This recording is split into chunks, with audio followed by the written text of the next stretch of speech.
I just hope the audio is going to be okay. And everything. Team 17!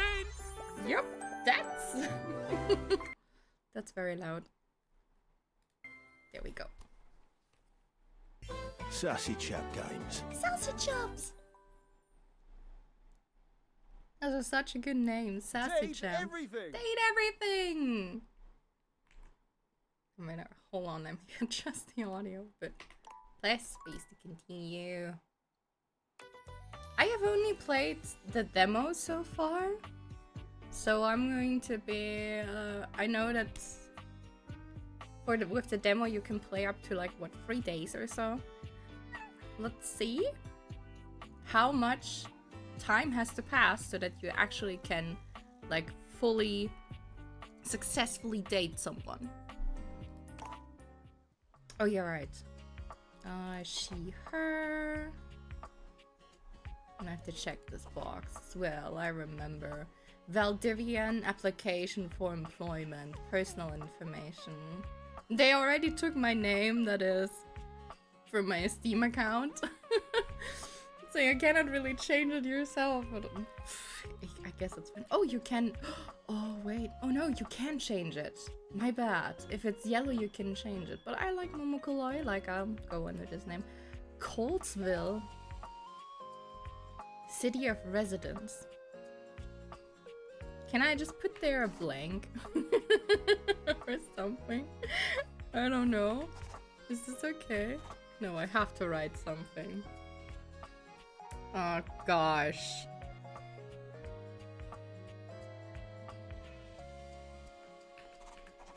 Let's write Sturton. Whatever this is. It's some city. It's going to be. First lambs were used in prehistoric times.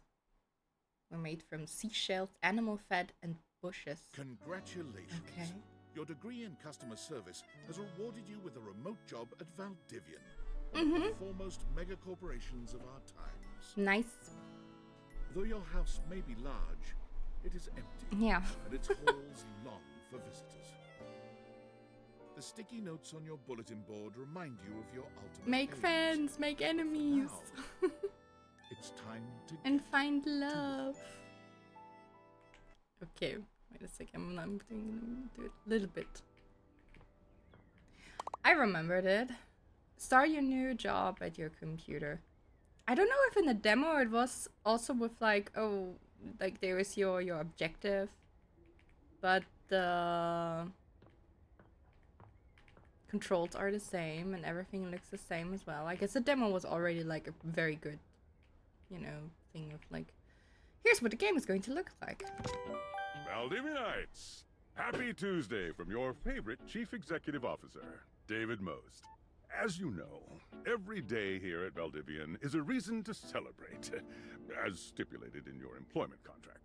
Today, however, is extra monumental, as it's the first official day of our new hire. Please join me in giving her a warm welcome to our team. Out of the 30-ish job applications we didn't immediately burn, yours had the least spelling errors. You're joining us at a very exciting time, and we're all rooting for your success. As it lovingly says on the plaque above our daycare center, Valdivian, our business is family.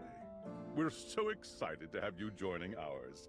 Coincidentally, the daycare center has been shuttered indefinitely due to the recent economic downturn. We thank our Director of Child Care Coordination, Irene Thomas, for her inspiring work.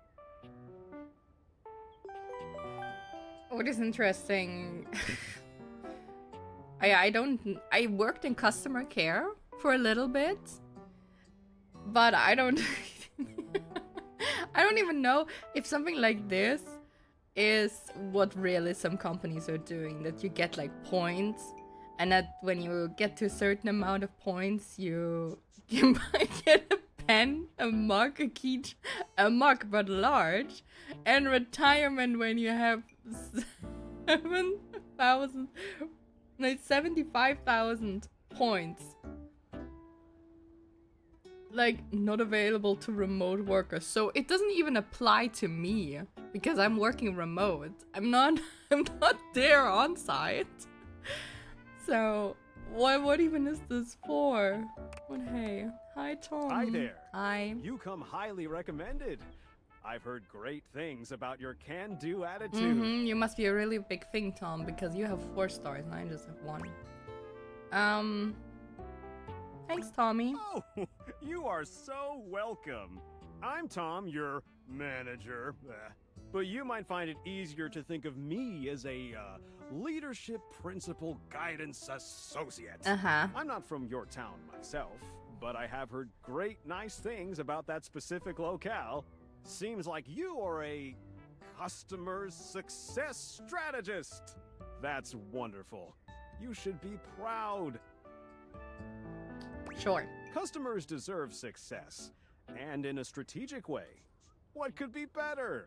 Okay, champ. I'll let you get to it. Let's go. Select customer to serve. Oh wait, I have another message. I forgot. You there? Hi, Sam. World's best friend. I have friends. Oh god, don't start. I know you must be bored. I need advice for my first day. Just keep that customer service robot voice on at all times, and no matter how mad you get, never give it back to them. And remember, I might have set you up for this job, but you got it because you deserve it. You literally have a degree in customer service. Been there, done that. I like not getting mad at a customer, but a customer made me cry on phone because they were so mad, not at me, but at the company. And yeah, they were like saying like, yeah, I understand it's not your fault and so on, but they were like continued screaming at me. And then I had to give it over to someone else, which was a very horrid experience for me. And after that, I was asking, can I go to somewhere else in the department? And then they sent me over for email handling and stuff like that. BFA and customer service, baby. That's right! Oh geez, here comes my manager. I gotta get back to work. Good luck, okay? You got this. Yeah, her voice is I forgot her. Emily Exford from Dimension 20. I know her. She's playing there sometimes with Brandon Lee Mulligan as a player in some of the D&D rounds. Oh, so many stuff. I have a broken sewing machine. Yes.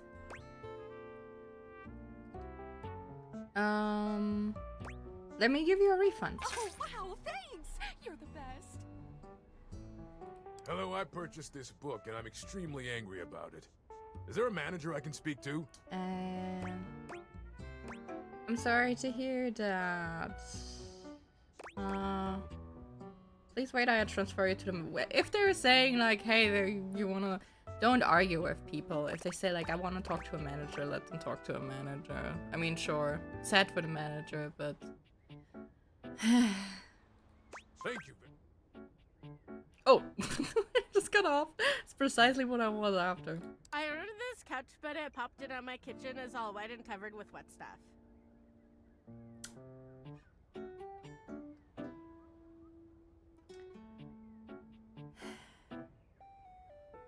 Like how they even spelled it. I adored this couch, but from those just have it all wet and covered with wet stuff. What's that?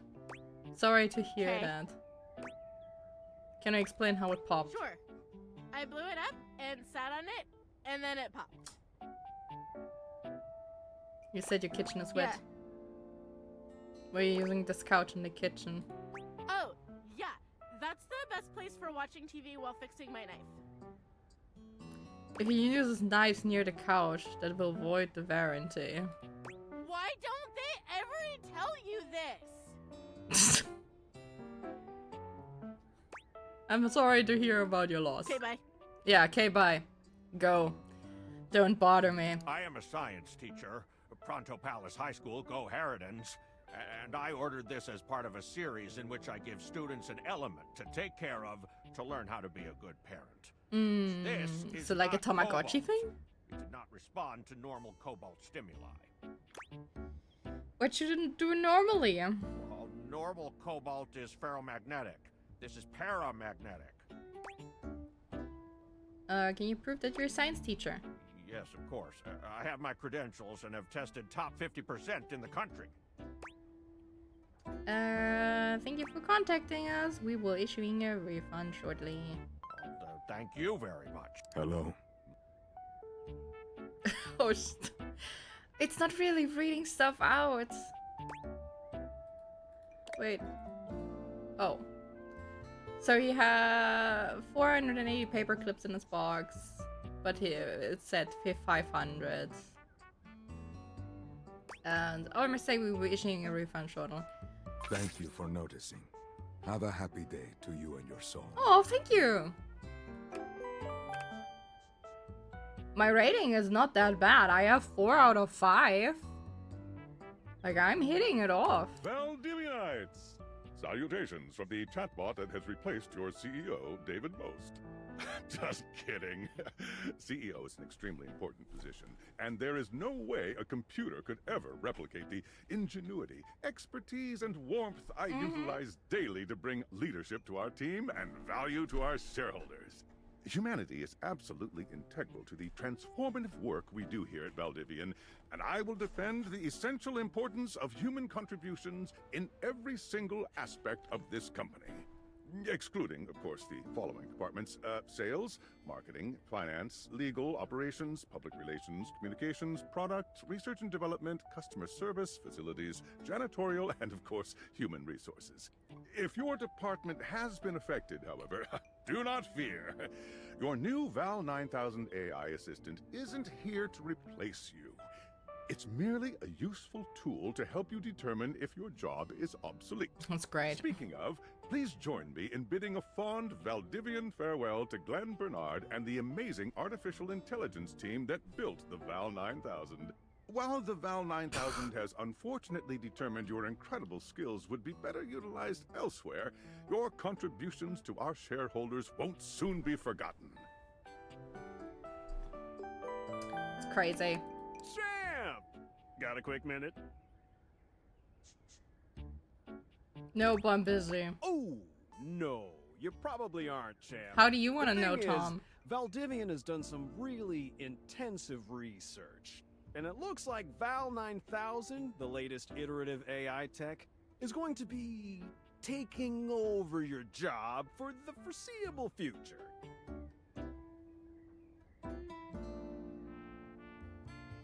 Should we as a species be concerned about this? I don't think so. Yeah, because you're not So affected. I guess we don't necessarily need you around anymore, Mhm. but we can't exactly let you go without cause. You and I are in something called labor limbo. We'll be around until we specifically muck things up, which then they can terminate us with cause. So, no muck. I'm over here doing my best too. Keep following the leadership principles and I'll check in with further updates. How did you know that I was not busy? So, are you one of the affected people? I prefer to say I was liberated. I mean, I knew this was coming soon, but like, didn't expect it today. Sorry for getting you this job and then getting you fired. First day on the job, you're fired. It's okay. Like a bad party, my job is just in limbo. Oh yeah? That kind of makes sense. In a completely twisted way, of course. Well, they're gonna lock you out of here on your computer, so we can't talk here anymore. Okay. Are you on Discord? Yes, I am on Discord. Well, you do now. We should talk there more. Who knows who's listening to us here? Talk to you later. Would you like to leave your computer? Yes. I'm okay for now. I did my stuff. Oh. Discord. Tinfoil head. Hello? Okay, here goes nothing. Where are you? Well, that's not important. Think of me as a friendly yet anonymous hacker. Any second now, you will receive a delivery via drone to your front door. Tell absolutely no one it is in your possession. Okay. I will return with further instructions when the time is right. Cool, sounds fun. Perhaps.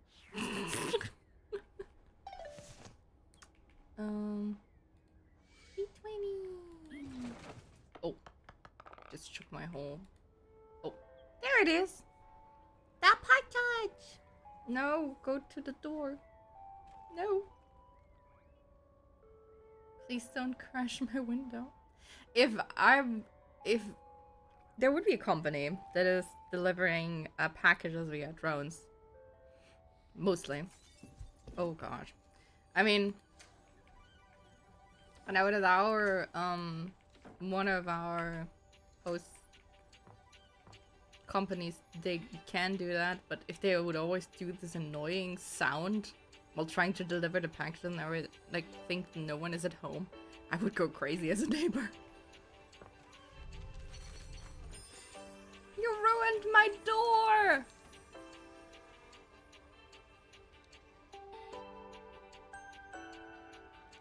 Oh gosh, is this drone okay? It doesn't look like it. You're not quite sure how it happened, but there's a smiling, pink-haired stranger standing just a few feet away from you. You don't remember inviting anyone over. You'd certainly remember inviting someone this cute to your house. Hey there! Hey! Your life is about to change. Hope you're ready. Talking bear glasses. I hate you already. Talking bear glasses. You know it, but I'm not just any pair of glasses. I'm here to help you out. I'm a pair of Dateviator glasses. My name is Skylar Specs. Da, da, da, da. Woohoo! It's a nice design. It's very fitting, like also with the design of the glasses. And I guess her theme, because it's all about love, so the love skirt makes sense and everything. It's very simple, but good. And also here you can see like the glass, kind of like specs frame. That's actually cool. My lenses have special properties. They allow you to directly acknowledge a thing's existence. Or date. You see all the things around your house? Things you might have taken for granted? Now you have the power to get to know them better. A lot better. And I have a feeling, just a silly old little feeling, just a grumpy feeling in my little tum-tum, that it'll help make your life a little bit more richer. And maybe find some love. Love that is all around you. In fact, let's go on a date right now. Okay. So, we are going to awaken our first dateable object. Go up to a door, any door, and shoot some cool beams at it. Yeah, pew pew pew pew, go go. She reminds me of this kind of friend that you have that is very extroverted and is trying to constantly hook you up with someone. Not that I had any one of those. Tap, hold space when wearing glasses while aiming at an object. Okay. You're still standing in your house, but the unbelievable amount of bouncer energy radiating from the tall stranger who's just appeared in front of you would have you believe you're standing outside of a club. No funny business. I don't want to see those spectacles being used for something untoward. I'm also a little bit curious about the fact, like, this is the front door and the front door was damaged. Would this affect technically the character? Hey, Dorian. Trust me, this is going to go super well. You sure about that? Front Dorian. I'm just along for the ride. I'll believe it when I see it. After awakening an object for the first time, you get to speak with them here. You get to speak with each object once per day. We get a little knackered by using this newfangled Dateviator rubbish, you see. Sometimes when you reach a certain level of affection with a dateable object, your relationship status changes. There are 3 statuses: love, friendship, and hate. Okay, Love can get you towards some really special paths for those you are truly interested in. But it's not necessarily the best of the options in my mind. Dorian is a big defender of friendship. If everyone were friends, the world would be an awful lot safer, in my opinion. I've seen the complications of love. I've lived through the jealous quarrels of hate. Yeah, because people like to like to slam doors. The true bond I assume. is one between two friends with none of the intricacies of romantic tension. That's our bouncer Dorian talking, but you can go toward whichever one you like. Even hate, which isn't my fave personally. You speaking of Reggie? Ugh, don't remind me. Human, you seem like a good sort. So we'll be friends. For now. We'll be friends for now. That sounds so threatening. Yay! Friends. Friends! Feels good, yeah? Oops, I'm sorry. But friendship gets you even more than that. I call it specs points. Take a look at this cool personality chart. Number go up. Oh, yeah, right. I can build myself out basically with cool options that I then have for conversations, as far as I understood that. Each dateable object has points to give whenever you achieve an official relationship status with them. Get more of them to be able to choose some more advanced options. Okay. I feel ever so lame and confident. You wear it well. You can check out your specs points on your phone, which... Wait. We gotta talk to your phone. Duty calls, love. Bye, Dorian. Take out your phone and then shoot my beams while it's out. Awaken your phone. A beautiful stranger with a dazzling smile appears in front of you, shooting you a knowing wink. She turns that megawatt smile your way, and it feels like the sun is shining only on you. Hey there! Ooh, I like it much better up here where I can see your face. I wonder what this choice was, like, to make her, like, bald. I mean, sure, some people can rock this, also females. I just, like... Why was this choice made? But okay. It's cool.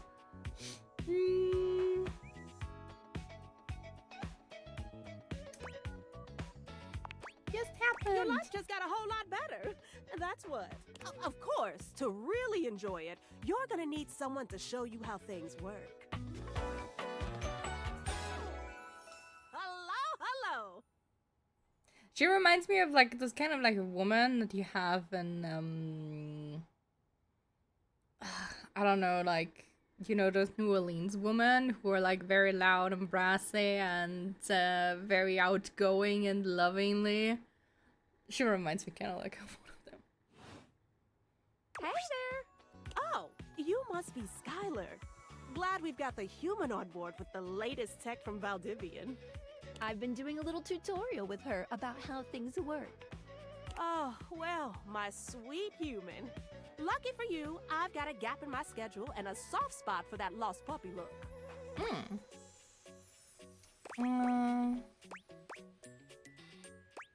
What look? Aw, yeah, that's the one.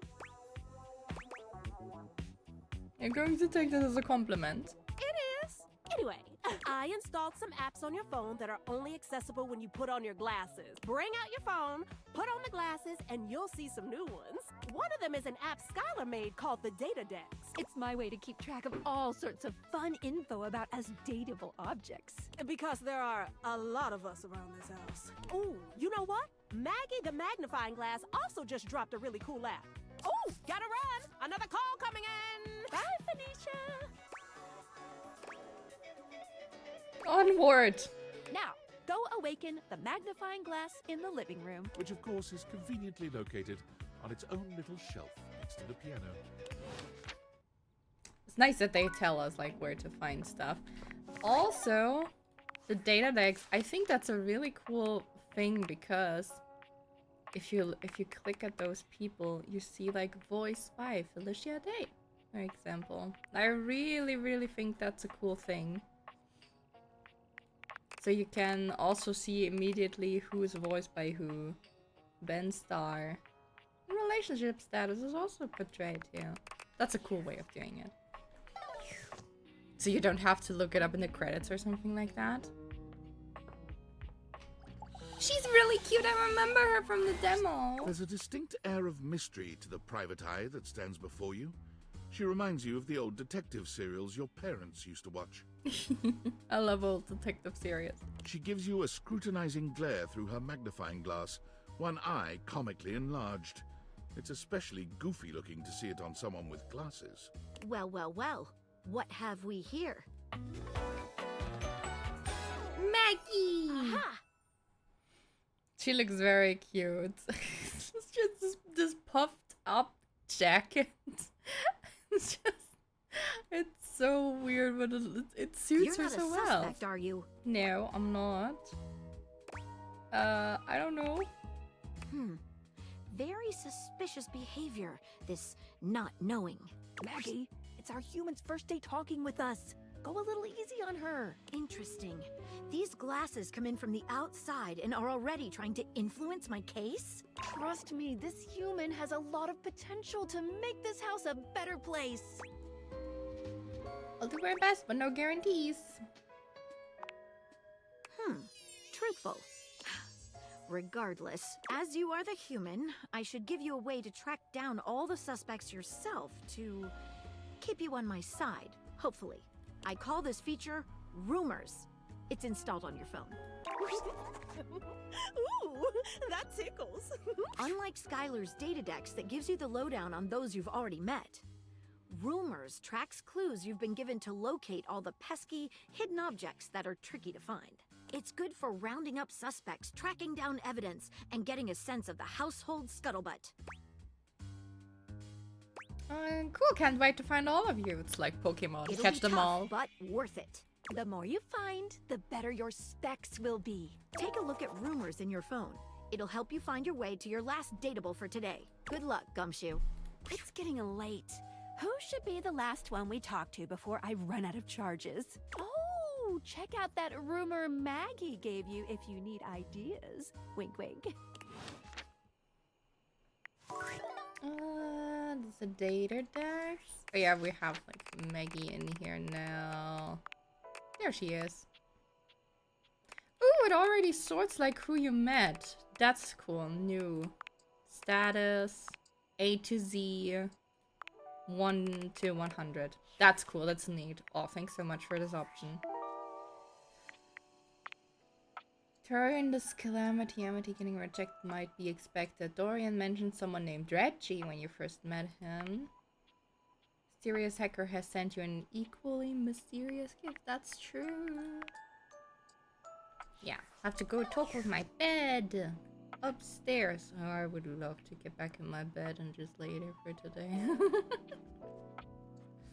Where's my bed? Here's my bed.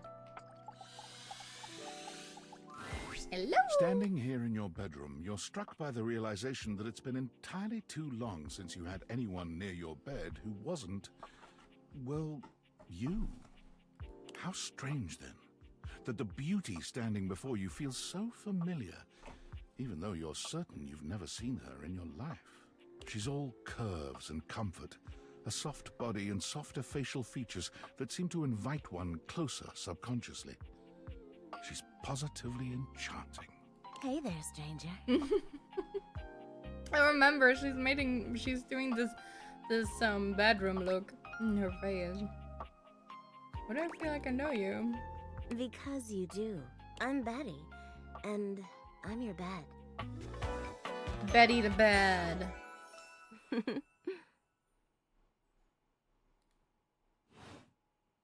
We've been sleeping together so many years, it would be a little weird if you didn't know me, don't you think?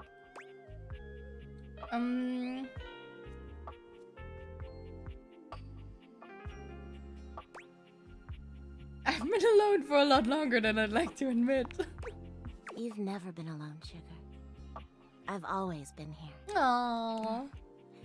It's a shame for someone as cute as you to be alone for so long, isn't it? Will you be bringing someone back here anytime soon? Well. Hope so. I haven't been alone by choice. Don't you worry. I have a strong feeling that'll be changing soon. Oh, by the way, Skylar told me everything. But don't you worry, I might be here now, but you can still sleep in your bed just like you always do. You can choose to talk to me or not, but I do hope you'll come talk to me. It'd be nice to finally get to know each other. I like to get to know you better. Yes. Oh, how lovely. Come back soon then, cutie. Well, anyway, I'll be here. See you tonight. See you tonight. See you then. Sorry I'm late. I took a look at rumors and got caught up in some real head scratchers. We can talk about it later. For now, let's go to sleep. Today, I kept you on a tight schedule, but tomorrow is a brand new day. Yeah, because I don't have a job anymore. Experience your new powers to your heart's content. Oh, hitting the hay already? Come get comfortable then. Good night. Good night. See you tomorrow. Oh, yeah. Let's go to bed. 5% for nothing. Complete the first day. Okay. Oh, there's a bird in my window. Hello. Aw. There it goes. Good morning. Ah, good morning. Are you ready to start getting to know everyone around here better? Maybe finally find some love? We'll see. Why am I doing this? Glad you asked. I was sent to you for a reason. A mysterious reason. Can I know what the reason is? Not until I know that I can trust you. Since there's no one else here you could ask about it, I'd recommend doing the only thing you can do, and date. Yes, I have no choice. You always have a choice. You can always just leave. Any other questions? If I want to fall in love with her... Oh, you certainly can. Oh, that's cool. But I'm still in my tutorial mode setting. On the clock with a new user, you know? I'm the new user? You betcha. So, if you want to get to know me better, take a look at my app starting tomorrow, and we'll see. Right, I have to use Any the other app questions? for her. I guess that's it? That might be it for this little Date Viators tutorial, but I think we're gonna see a whole lot more than we ever imagined pretty soon. Okay, I'm ready. Let's date! There we go. Oh, there's a mirror. The cupboards are also stuff. The knobs? I guess this is a diary. Diary that hasn't been touched since high school. For that very reason alone, it should probably stay closed. No! I wanna know what's that. A strange figure stands before you, Oh my gosh, a it's whirlwind like of Shakespeare. conflicting energies and vibes. Manic and dignified, friendly and intimidating. She's dressed like some sort of quasi-Victorian text-themed aristocrat. Oh, that's so cool. You couldn't have imagined what the Date Viators might make of your thoughts transcribed on paper, but if you could, it likely would not have been this. As you approach her, she launches right into what feels like the middle of a one-sided conversation. Oh, no. Why do you ask? Good point. But the blue one, and then the butterfly. Why is there so much sand? Oh, I'm getting a reading. It's a secret feature. Tell me. It's called Content Aware.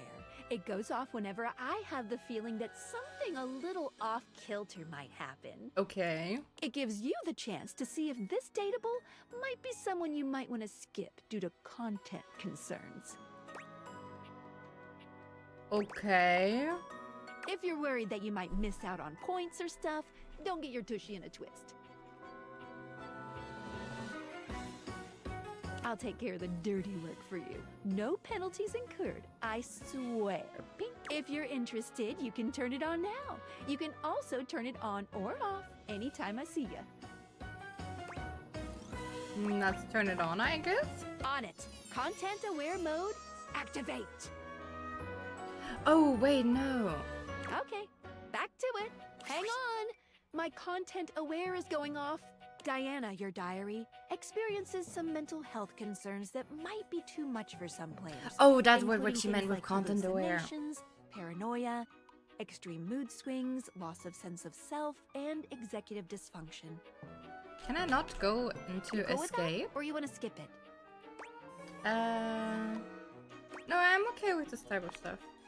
Carry on, then. Why is there always sand in places where sand should never be? That's the question, isn't it? I have no excuse me? The sand on the beach was stuck under my nails. But I've never been to... Have I been to a beach? Why would I have been to a beach? Why can't I remember? I think it's normal for people to forget things. That's None true. of it's normal. If everything is normal, nothing is normal. And why won't you tell me? Now you keep a secret. Funny timing, band leader. It's a bad rhythm you're leading. Too much percussion. Far too much booming and banging around in here.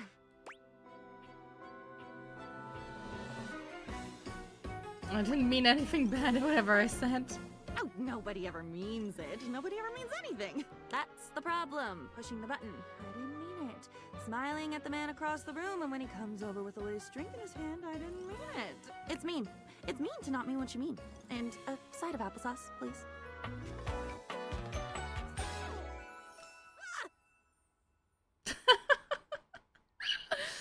I guess I see what's with her. With that, she is gone. Wow, that was quick. That was quick. Diana. She appears to be partially completely insane. Diana does seem like she might be too much to handle, a little chaotic or even scary, but I have a feeling with a little sifting and a little patience, we might get one heck of a butterfly out of that tangled cocoon. Just I don't know those words. I don't think that they're real, are they? Da da da da da. Oh, okay. Yeah, have here some. Ooh, here's a Christmas and Easter decoration. And some books. Oh, there's an elephant!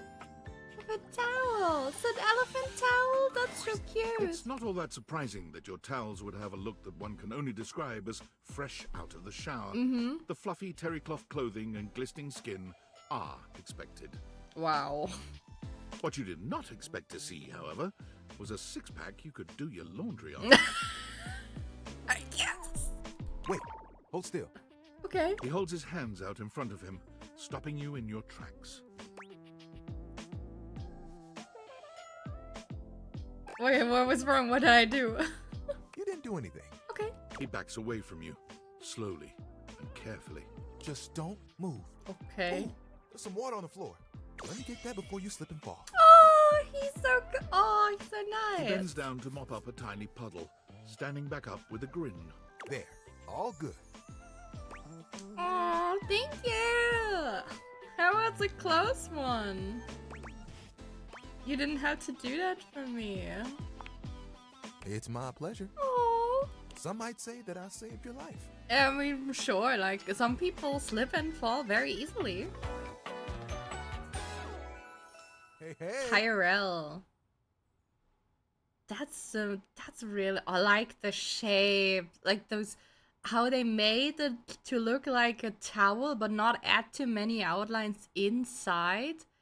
So the shading is so good, so that it like makes it look fluffy.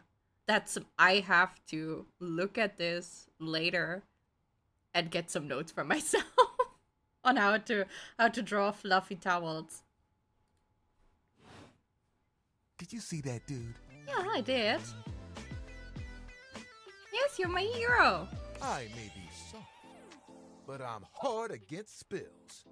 He mimes playing a trumpet, imitating the instrument with his mouth. I dry as quick as my wit. If you get wet, don't get upset. That's so, like, double. You could understand this all wrong. Isn't that right, my absorbent sidekick? He holds out a small swan-shaped towel for your inspection. It's quite charming. That's so cute. Quack. Oh no. You have a sidekick? Kinda. This is little Buddy. He's pretty cool. I can fold him into anything I want. I like towel folding techniques into different animal shapes. Today, a swan. Tomorrow, who knows what the fabric of the universe will weave? I mean, I only know how to fold like two others, but still. That's already 3 things. It keeps me busy between cleaning spills and warming up your body. Warming your body, you say? You heard me. It's my job after all. Spills happen every day. No big thing. But the hard part is getting dry. That's true. For the big jobs, I work with Washford and Drysdale. But I work pretty independently, you know?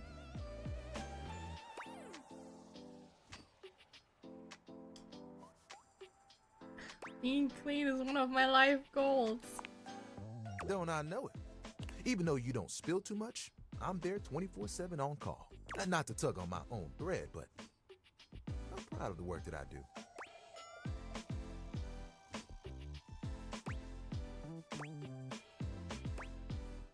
Is your work all you care about? I mean, who doesn't? There are things I want to do, but my job is important, you know? But you should still have Those hobbies. spills ain't gonna unspill themselves, and I won't be spilling things to you until I get to know you better. So let's make a deal. Next time you see me, Yeah. I'll show you something cool, and maybe I'll tell you a bit about myself. Okay, that's a deal. I'll show you an idea I have. Okay. That sounds good for me. That sounds very, very good to me. Tyrell. The towel and his little buddy, he focuses a whole lot on his work and takes it very seriously. He agreed to show you something cool and maybe tell you a bit about himself next time you meet. Tyrell is looking for purpose. He worries he is on his way to being considered for no more than cleanup jobs. What is Tyrell for anyway? When will anyone ever pick Tyrell first? He has a bit of a wrinkle in his attitude because of this. Still, he'll absorb any negative energy you toss his way. If you don't put his feelings first, he won't like you one bit.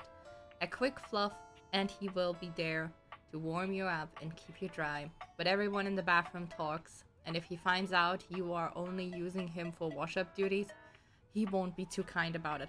Oh, that's cool. So it's already giving you some stuff of like, hey, consider this, or it's going poorly for you in the future. He likes family, friends, fuzziness.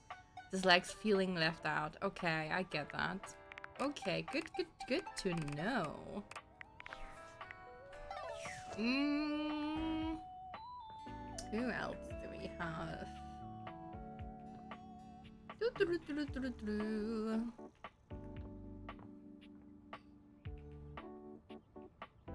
is like a magazine?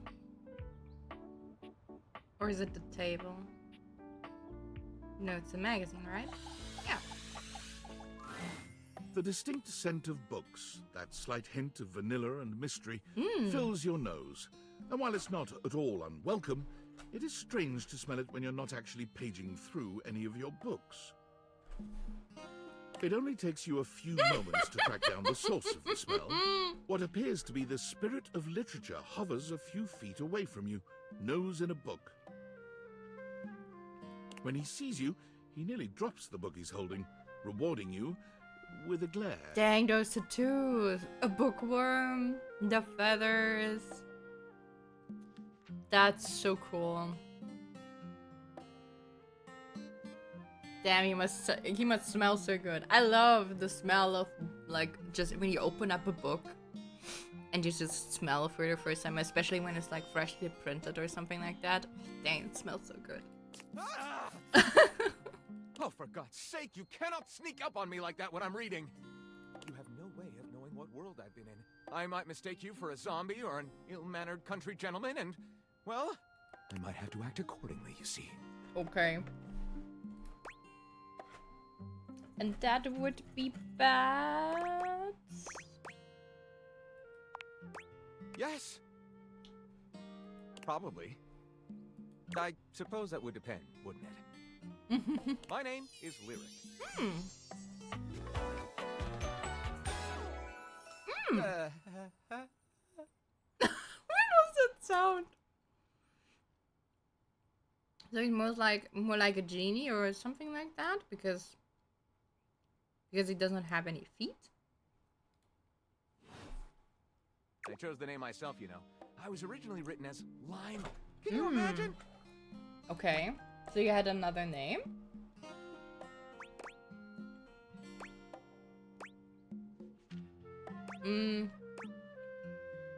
No.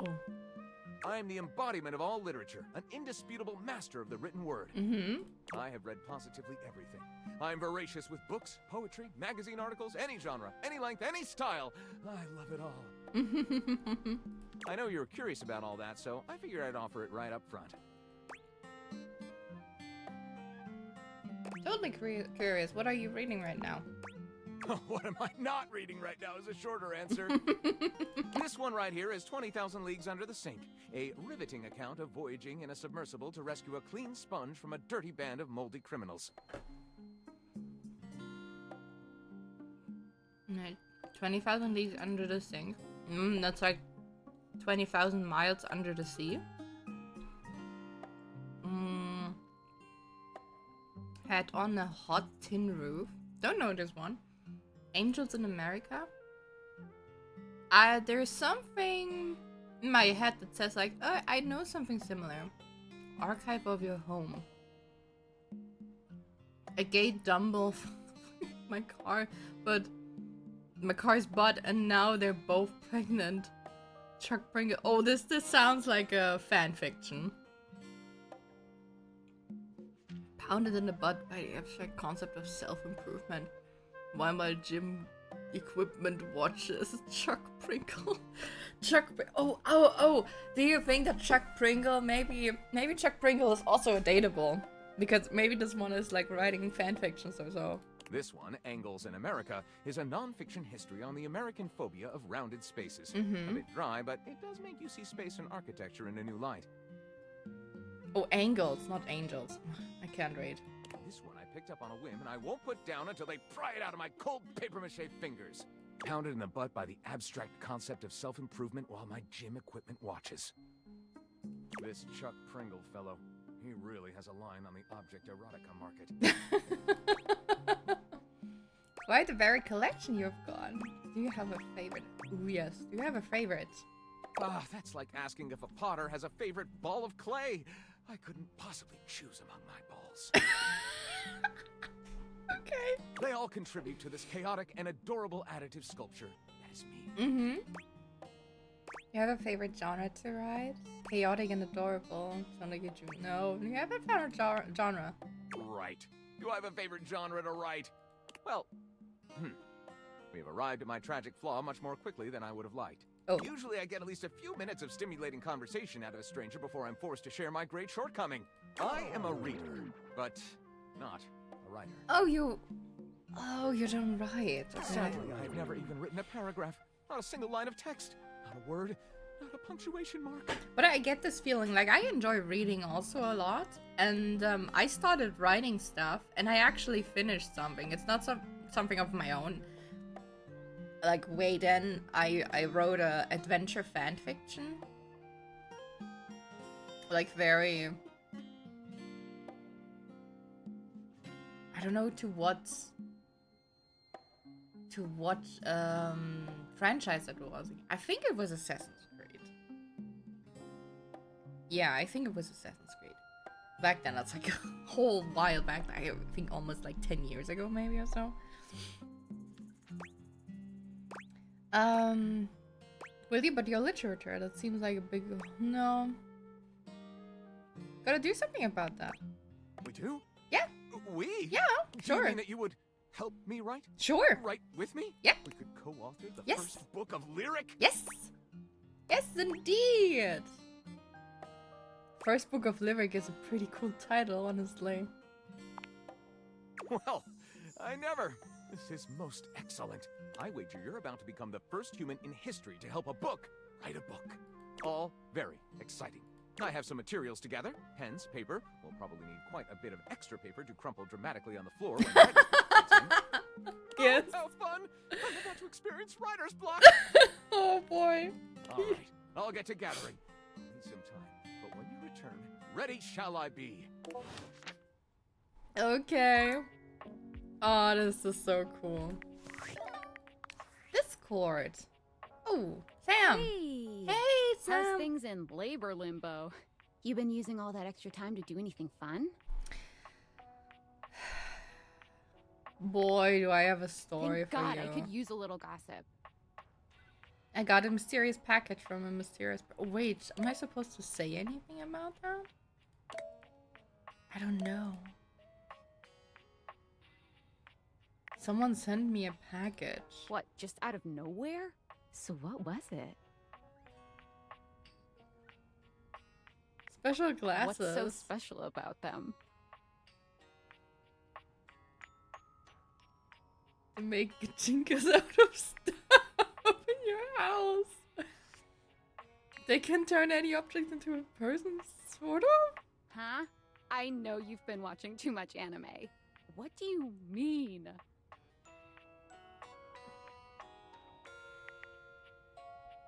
Exactly what I said. There's more. More?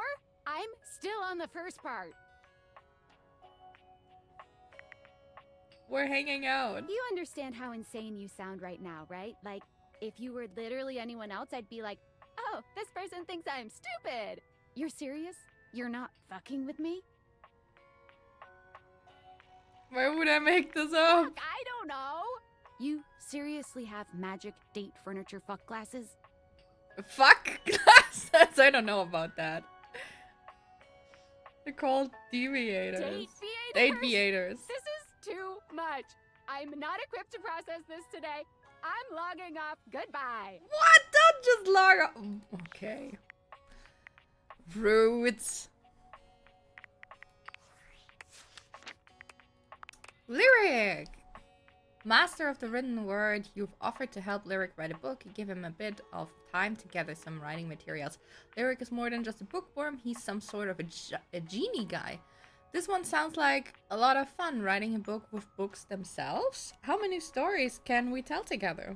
Likes words, words, words. Dislikes library finds. I got some back in the days. Wait, can I... The controller. The game console turns on. Game console, yeah. Team 17. Sassy Chap Games. Moon Surgeons. Resurgence. This has to be the most immersive video game you've ever played. Oh my gosh, she looks so in-game companion cool! is an absolute stunner. But she doesn't leave you much time to take in the sight of her. She waves you forward, looking around as though she expects an attack to come at any moment. You're here. I didn't think you'd make it back. She's so cool! Look at her! That's some cool design! Luna! Oh, she looks amazing! That's so cool. Which way do you want to go? I don't know. What? Which way do you want to go? They're coming. Oh, you just equipped my Zauer rifle, which means that you're thinking of unloading a whole lot of Zaker charges on these scroufs out here. Okay. What are we gonna do?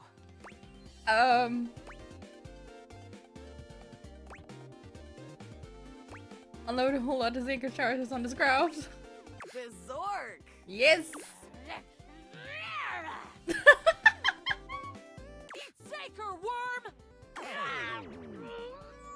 Oh no. 88 charges later, that's a whole lot of scrouf carcasses. Nice haul. That ought to teach Celine and her goons. We're near the compound of the Upholders. They'll have assassin class Upholders, as well as surveillance class. We'll have to sneak our way in. and probably start dispatching them with utmost violence. You up for it?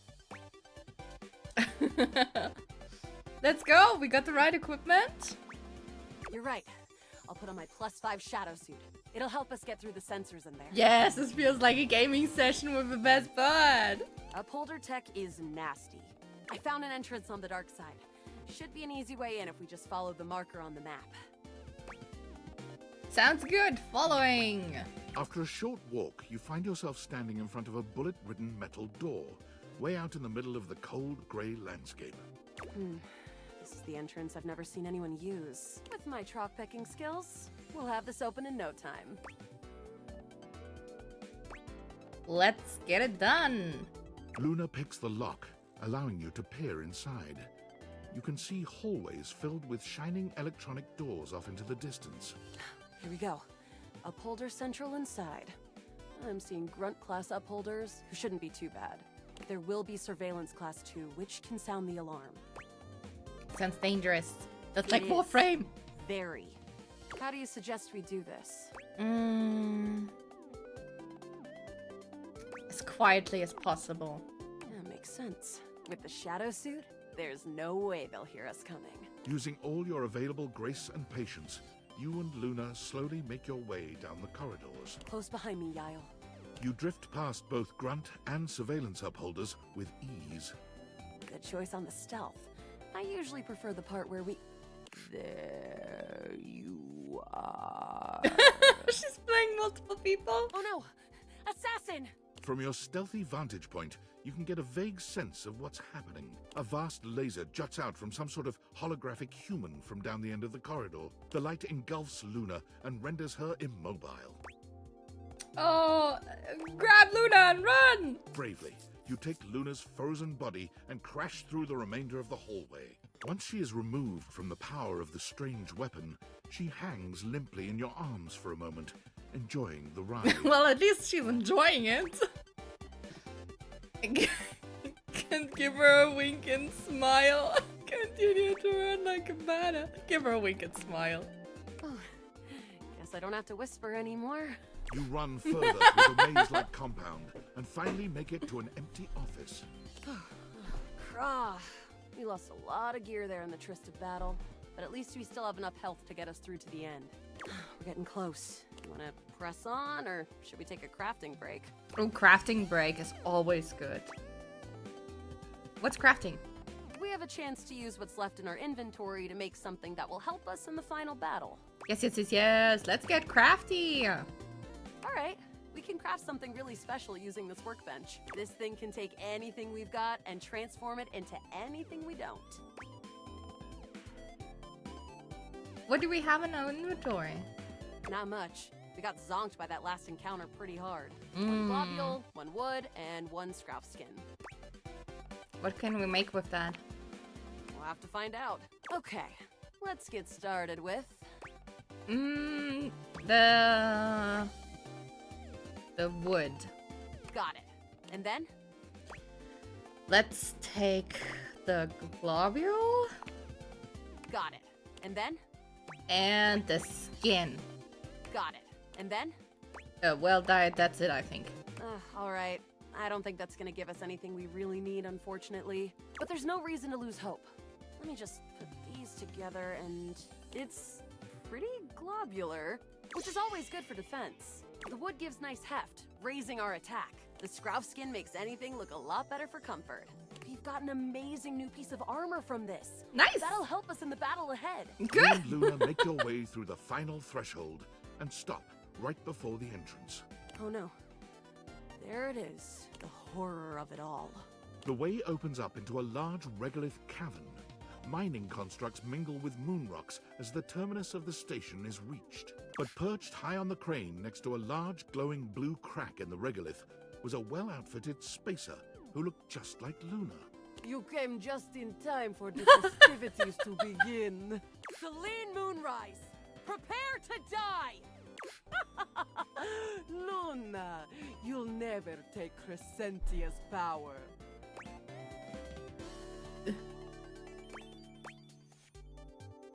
is Crescentia? Crescentia, the goddess of the moon. We found her in 2066, and next year she'll be destroyed, leaving us free to harvest. The voice change is phenomenal. The glowing crack seems to swell. Charge, bitch! The blue deposit of moonrock erupts, and from the crack, a monstrous creature bursts forth. Crescentia!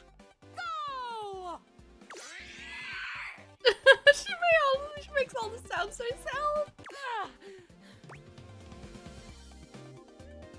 For 60 no-scope, use items. Take this! Luna throws an elemental grenade that blasts Crescentia's scaly hide. Thanks to your crafting, Luna is able to withstand the mighty force of Crescentia's power. The battle is fierce, but ultimately Crescentia and Celine fall to the ground, presumably dead. Wow, did that without even a single save. Great job, Guile.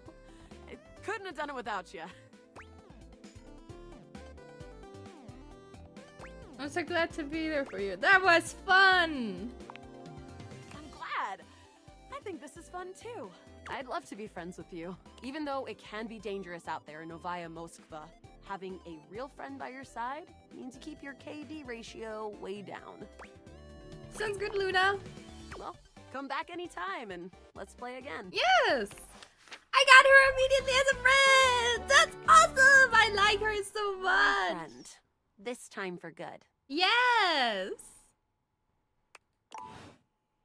Oh man, that's so cool.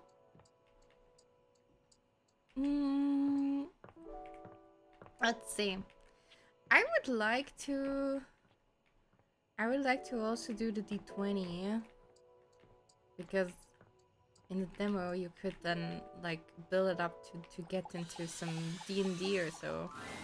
You've never been ashamed of your interest in tabletop No, games. never! But ever since you stopped seeing people, you've spent far less time role-playing than you used to. The cloak-wearing nerd standing before you reminds you of days gone by, when you used to gather around a table with your college friends and pretend to be someone else. I still pretend to be someone else.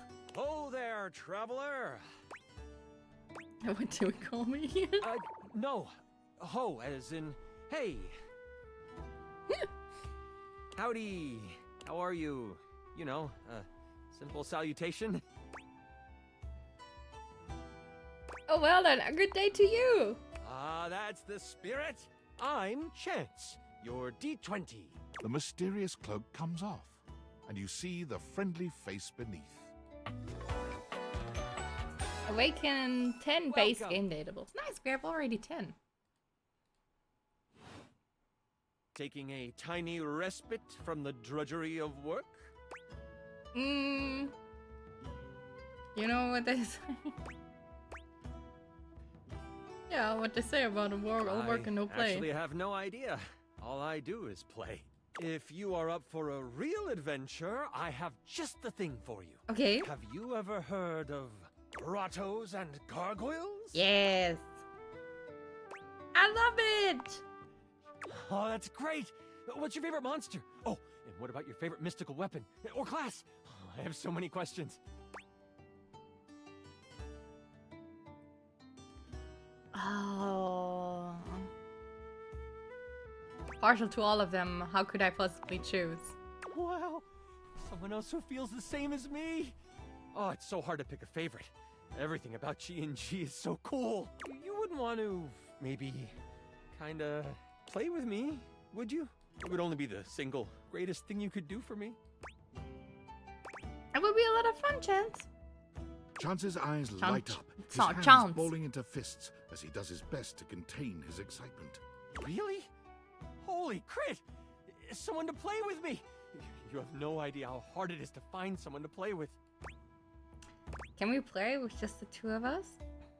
Should we have a group for this game? I would first like it just the two of us. Sure can. Don't you worry about that. Your chronicler will balance everything for solo play. Regardless, it'll give us some time to get to know each other better. I can roll of that. One-on-one, I like those odds. What do we do now?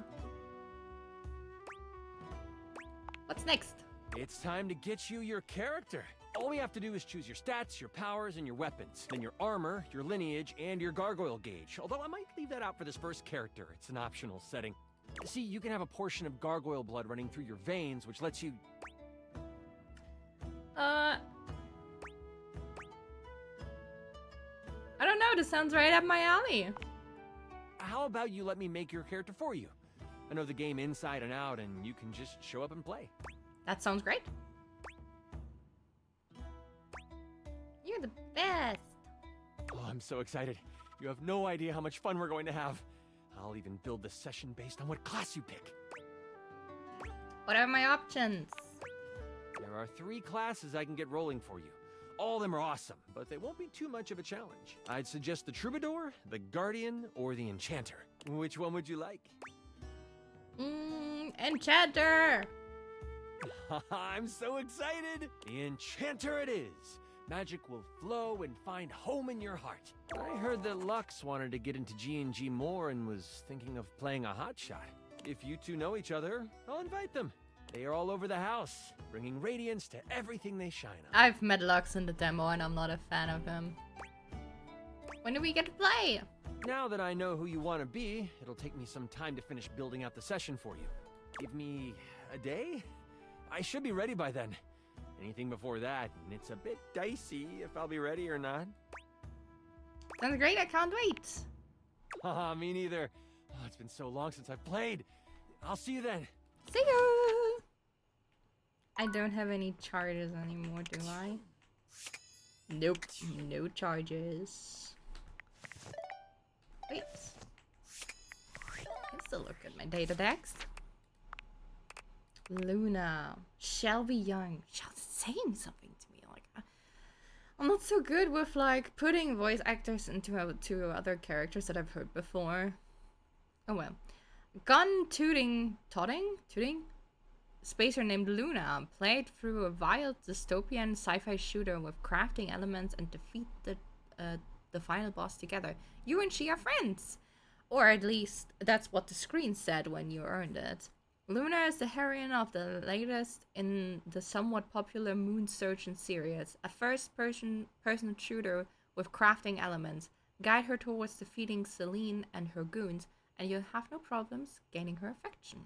Reloading, looting corridors, Scrouf's upholders, Celine. So I guess it makes sense if you're going to focus with her fully on the game and not distracting with like, oh hey, you look so pretty, or you want a date or whatsoever. Chance!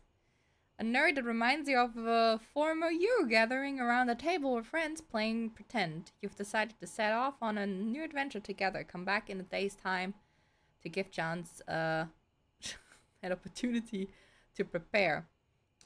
Lovable, excitable, and just darn cute. Chance is the supportive game master who's always ready for a new campaign. Sure, getting through a whole campaign might be difficult, but there's no penalty for re-rolling and trying again. He likes preparation and payoffs, dislikes railroads. Okay, so if we're going somewhere else and stuff like that, that's falling into his liking. Got it. Let's go to bed. Morning.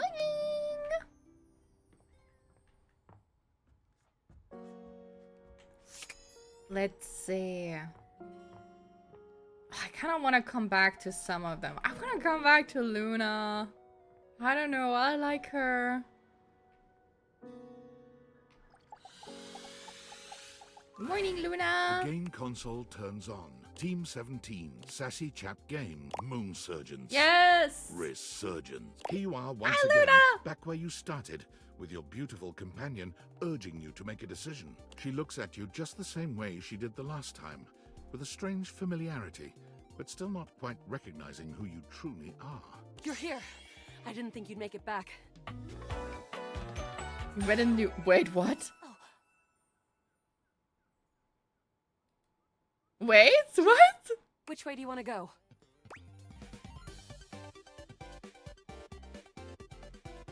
Wait, we've definitely met, don't you remember? Of course we've met. We've been about 17 hours into this quest line. No, we became friends, remember? No. I would definitely remember something like that. I've got quest updates and relationship statuses in my Stata decks anyway. And I don't see anything about an actual connection we've had aside from mission partners. Oh no. But I haven't. How can I? Oh no. How can I get you to believe me? All right. I'm familiar with the trope, okay? When I was little, I thought up a secret password that only a time traveler would be able to tell me. Oh, okay. Password for me is Lincolnberries. Lincolnberries! Just give that to me next time you see me, and I promise I'll believe whatever crap you hash at me. Lincolnberries, got it. Now let's get back to blasting.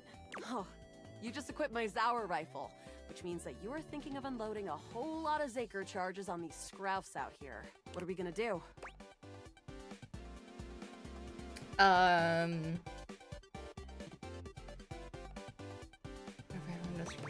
Let's see. We just go with some stuff. Zaker worm! 88 charges later, that's a whole lot of scrouf carcasses. Nice haul. That ought to teach Celine and her goons. We're near the compound of the Upholders. They'll have assassin class Upholders, as well as surveillance class. We'll have to sneak our way in, and probably start dispatching them with utmost violence. You up for it? Yes. Is a stealth section, or is this something? Got the right equipment, yeah. Is this a stealth section or something? Yeah, sneaky stuff. Okay. I found an entrance on the dark side. Should be an easy way in if we just follow the marker on the map.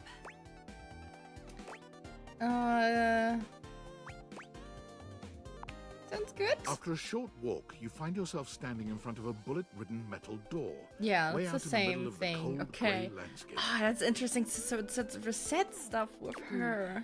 This is the entrance I've never seen anyone use. With my chalk picking skills, we'll have this open in no time. Tell me more about yourself. Yeah, sure, let's do this. Me? I'm your average member of the Resistance. Maybe above average. We fight against the Upholders who are determined to do everything in their power to druck everything up here on my homeworld. And who am I to you? You? I always thought of you as a companion. Someone who followed me around and gave me advice. Cute, but expendable. Ugh. Luna picks the lock, allowing you to peer inside. You can see that does not hallways sound filled good. with I'm shining expendable. electronic doors off into the distance. Here we go. Upholder Central inside. I'm seeing Grunt class Upholders, who shouldn't be too bad. There will be Surveillance class 2, which can sound the alarm. There will be an assassin class upholder right around the first corridor we pass. Just knowing that isn't enough to help. They've got ultra tech that renders them invisible to all senses. Can't believe that's our fate. So it is. How do you suggest we do this?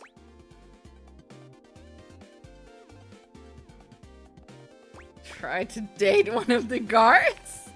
Dating? Why would you do that? Well, sometimes you meet things on your adventure and start to have feelings for them.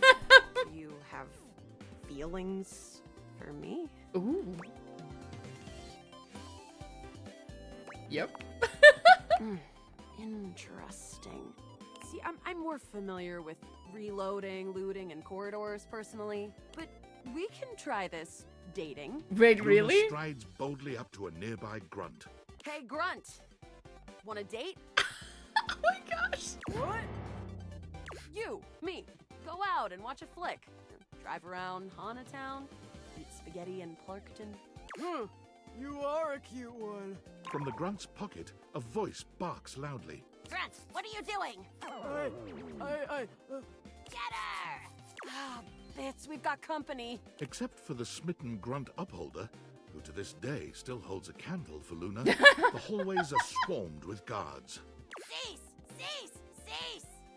Plasma drites! The battle rages through the halls as you and Luna drop guard after guard. There you are. Oh no. I can't see them. I can't move. Some of the things are different. You can't quite tell what's happening, but a vast laser peeks from around a corner and engulfs Luna's stiffened form. Grab Luna and run! Bravely, you take Luna's frozen body and crash through the remainder of the hallway. Once she is removed from the power of the strange weapon, she hangs limply in your arms for a moment, enjoying the ride. Continue railing at your badass. Sure, let's do this for a You moment. run further through the maze-like compound and finally make it to an empty office. Krah. We lost a lot of gear there in the tryst of battle, but at least we still have enough health to get us through to the end. We're getting close. You want to press on, or should we take a crafting break? Let's We do have the a chance to use crafting what's left in again. our inventory to make something that will help us in the final battle. Let's get crafty. All right, we can craft something really special using this workbench. This thing can take anything we've got and transform it into anything we don't. Lingonberries. Yael, I gotta say, you think I'm spoots or something? We're still in the same timeline where I told you that. It's not gonna convince me of anything. Okay, let's get started with... Wood. Got it, and then? A globule. Got, and then? And scrap skin. Got, and then? That's it. All right, but there's no reason to lose hope. Let me just put these together and it's pretty globular, which is always good for defense. The wood gives nice heft, raising our attack. The scrouf skin makes anything look a lot better for comfort. We've got an amazing new piece of armor from this. That'll help us in the battle ahead. You and Luna make your way through the final threshold. Maybe I get and more stop information right about before the Celine. Oh no. There it is, the horror of it all. The way opens up into a large regolith cavern. Mining constructs mingle with moon rocks as the terminus of the station is reached. But perched high on the crane next to a large glowing blue crack in the regolith was a well-outfitted spacer who looked just like Luna. You came just in time for the festivities to begin. Celine Moonrise, prepare to die! Luna, you'll never take Okay. Crescentia's power. Who's Celine? Who's Celine? Who is that with you? Some low-level peon? I always send those to the Drock pits. Do you need to know any more? We kill her. The glowing crack Okay. seems to swell. Charge, bitch! The blue deposit of moonrock erupts, and from the crack, a monstrous creature bursts forth. Crescentia! So it's still the same.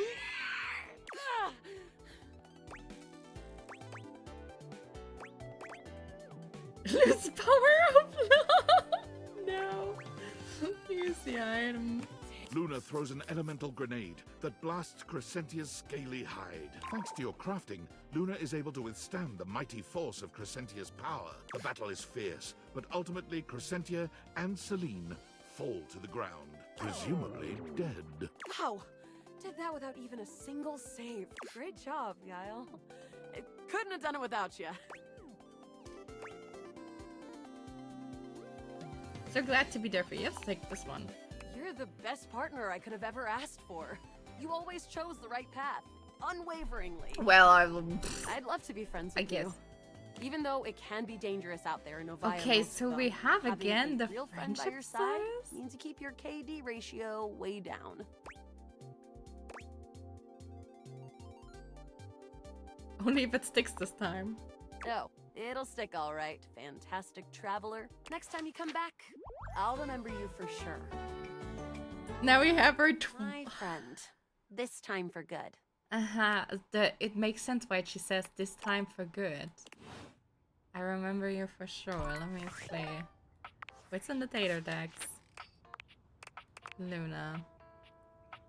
When you returned to Luna, she had no memory of you at all, but she did say that if you came into her timeline again, just say the password lingonberries, and she realized that she's caught in a time loop. Okay. She's in a time loop. Dang, that's such a crazy idea, but it works so well. Wait, do I have any rumors? Soggy Bottom Boy, Tyrell said that for big spill jobs, he works with Washford and Drysdale. Half of Radiant. Oh yeah, that's like with Lux, but said that for big spill jobs, he works with Washford and Tyrell. Okay.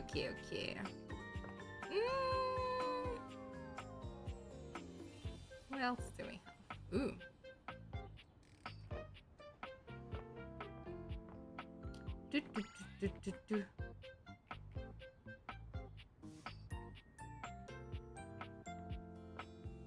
Like a blanket. That's a remote. That's a coffee stain.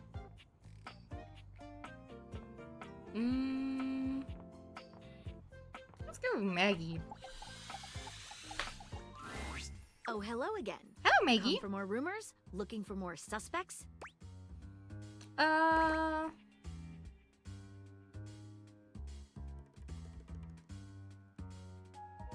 wanted to see if you were interested in taking our relationship further. Oh, I see. I can do that. I'm hard at work on my current case. I've been hoping for a breakthrough. Sometimes I get so wrapped up that I start seeing everyone through the lens of a mystery. Are you really a detective? I am. Maggie M. Glassbury at your service. Perhaps you've heard of me? I've acquired a modest reputation as a result of some of my previous work. What are a couple of your best-known cases? Maggie puts her hands on her hips, positively radiating pride. Why, it was I who solved the mystery of the missing sock. That was you! A brief interview with the Stackables and a chat with Dirk was all it took to sort that case out. The sock was in the depths of Harper's hamper. Harper's hamper. Oh, yeah, I remember. I'm glad someone got to the bottom of it. I also cracked the caper of the self-generating dust rabbits. Really? Where do they all come from? Static electricity. It causes particles to accumulate around pieces of hair. Your hair, to be exact. They form undisturbed, in-dead air pockets. That's why they hang out under the couch. So we can find probably a dust bunny or something like that under the couch. My hair, you say? It matched the evidence, and I ruled out every other possibility. By the power of deductive reasoning, I determined that you were, in fact, the culprit. Okay, yeah, that checks out. No getting around you, I see. I pride myself on that. What mystery are you trying to solve? Lately, I've been taxing my lens to the utmost on a very interesting case. I'm trying to get to the bottom of a mysterious love letter. It was delivered to Dorian last night. Ooh. Tell me more. At approximately 2 a.m., an unknown suspect dropped off a letter for Dorian. Okay. Upon opening it, Dorian discovered that it carried clear romantic intent. That is to say, it was asking him out. It described how his protective yet gentle presence had won over the writer's heart. If interested, he was to write back as soon as possible. Sounds good so far. Here's the catch. The letter wasn't signed with a name, just a monogram. Okay. Though he might be hesitant to admit it, Dorian was quite taken by the letter. He isn't certain whether he wants to write back until he knows more. If you'd be open to it, I'd love to help. You would? Yes, I love detective work. Lara, let's get into it. I've never worked with anyone else before, but I think this could be good for the case. Why not start by giving me whatever clues you have? The case is pretty thin, but we've got a couple of clues. First of all, the paper the note was written on was somewhat interesting. Second, although the letter wasn't signed, it did have a single initial on it. Finally, I think Dorian might have a clue for us. So we have to talk with Dorian. Let's start with the paper. What makes it interesting? I have it here. Semi-transparent and very thin. It doesn't seem like ordinary paper at all. No. This is more like, seems like weave basket paper or something like that.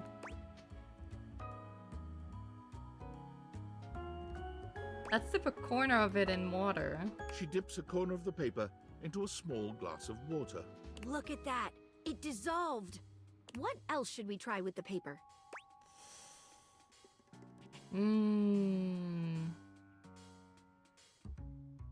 Let's taste it. Taste it? If you say so. She carefully dabs a corner of the paper against her tongue. How interesting. It's edible and tastes slightly starchy. What else should we try with the paper? Would not burn it.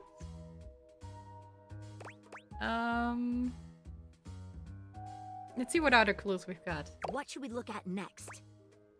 What initials was written on it? A stylized letter M. A first initial? Seems likely. What should we look at next? Let's have a chat with Dorian. Hello there, you two. Hello! Good to see you, Dorian. I've enlisted our friend here to help solve the case of the mystery letter. Splendid idea. Can you repeat what you said to me earlier about the smell you noticed? Right. Well, when I first opened the letter, I caught the faintest whiff of what I think was truffle. Pardon, I had to sneeze. Strange, no? Indeed, thanks for your help. Good luck. Let me know if you happen to figure out who it was from. I'm not one for love, but I am one for truffles. And friendship. What should we look at next? I think I know who the letter is, who sent the letter. I've narrowed it down to 4 suspects. Penelope, Mitchell Lynn, Matteo Monta, and Freddie Yeti. Who do you think it was?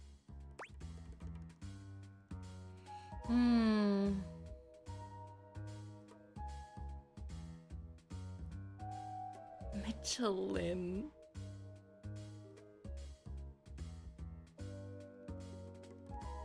I don't know Mitchell, but it's gonna be him. Wait a minute. I think you might just be right. The stylized letter M is his signature.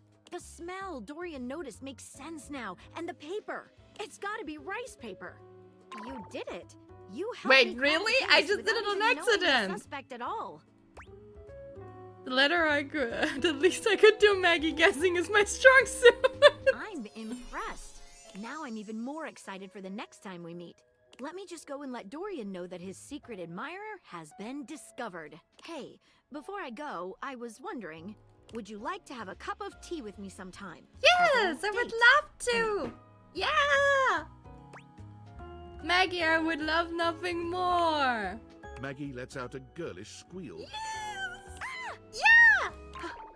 Amazing. Oh, yes. Oh, she snorts when she laughs. She's so cute. Calm down, Maggie. The human could still be a suspect of any sort. See you again soon, compatriot in crime. She's so cute. I like her so much. Okay, let's see. Toaster, knife, chicken clock, microwave. There's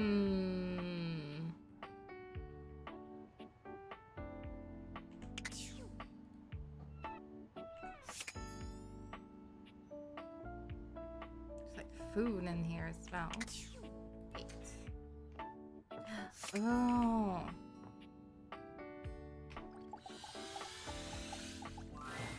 Normally, when you aim your date viators at an object, you see one personality only. But this time, there are 2.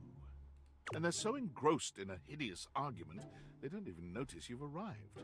One is dressed in woven straw, with clothing in a basket on her back, and a shock of red hair that runs down it. The other is only just visible under a messy mop of dark hair and a pile of dirty clothes he's draped all So in over his those body. different clothes. Do you think I'm stupid? You think I can't see what's going on right in front of me? I never said you were stupid, but I am starting to think you're insane. If I'm insane, it's because you make me that way. Yeah? Without me in your life, you'd be real fucking normal, huh? Like you don't cling to literally anyone in your life the same way. I wouldn't have to cling if you would just stay where I can see you. I am here, literally, every day. I can't have a minute to myself. This is a bad time. Both of them whirl around to face you, their expressions changing immediately. Oh, hi. I'm sorry you had to hear that, but please don't worry, it's fine. Yeah, it's fine. That's Laura Bailey's voice. I know, recognize it. I don't know his voice. I'm unsure if I know it. The energy in the room may have dampened, but there's still a thick tension in the air. You don't have to pretend to be okay. We're not pretending. We're just as strong as ever. Yeah, strong. Oh dear, we haven't even introduced ourselves. Though, Durkee and I know you well. Please don't call me that in front of other people. You're so cute when you get assertive, Durkee. Anyway, I'm Harper, and I'm your laundry hamper. That's a very also cute design. Very, very well made. It fits very well with the whole aesthetic and the what she's supposed to stand for. I'm Dirk, and I'm your dirty laundry. I think it's so interesting that his whole character with the different kind of clothes that he has on, it still looks kind of good in some sort of way. Like it's not too much. It blends in all together really, really well. I think that's really fascinating. Whoa there! My content aware has given me a tickle. Harper and Dirk have a relationship that isn't exactly the healthiest. It could be triggering for people who have dealt with toxic and abusive relationships. If dealing with that kind of behavior in a light way is disagreeable, I wouldn't recommend this one, that's for sure. You cool with that? Or you want to skip it? I'm okay with this. On with the show. He is a very dirty boy, isn't he? Harper. Harper stomps on Dirk's foot, beaming all the while. Dirk grunts, but says nothing. Anyway, that's us. You could sound a little happier when introducing us, Durkee.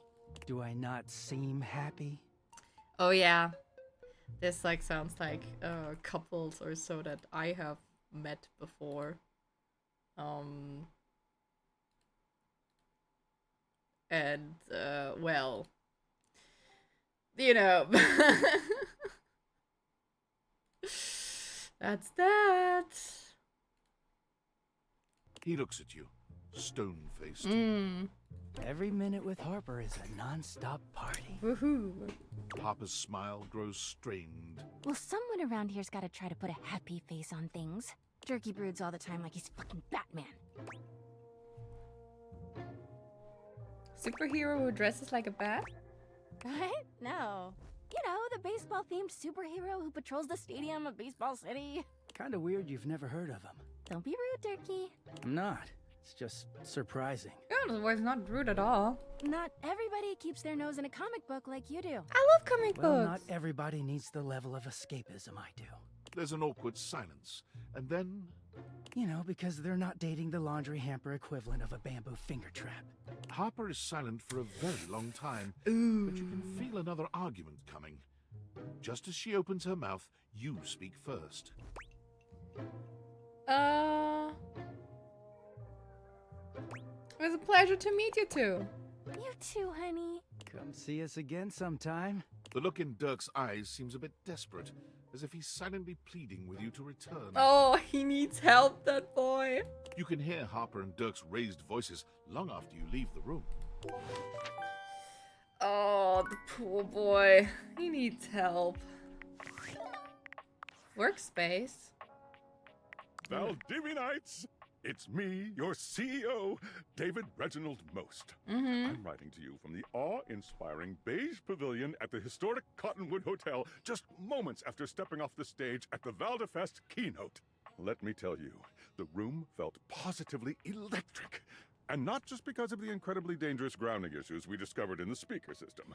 No, tonight, our consumers, employees, and shareholders were absolutely buzzing at the launch of Valdivian's newest initiative, bigger than a self-driving stroller, more revolutionary than Peninsula.com. Tonight, we unveiled to the world our strategic partnership with the U.S. government's Department of Overseas Violence. What? While the specifics of this groundbreaking collaboration remain on a need-to-know basis, I'm looking at you, Erwin, in product development. We are confident this partnership between the world's most exciting corporation and the most deadly military on Earth will absolutely thrill, inspire, and delight Valdivian superfans the world over. For everyone who helped produce or even just attended this year's keynote, please find me at the after party so I can thank you personally. I'll be parked all night next to the Virgin Mojito Bar between the fax machine and the crawfish buffet. Semper Fi!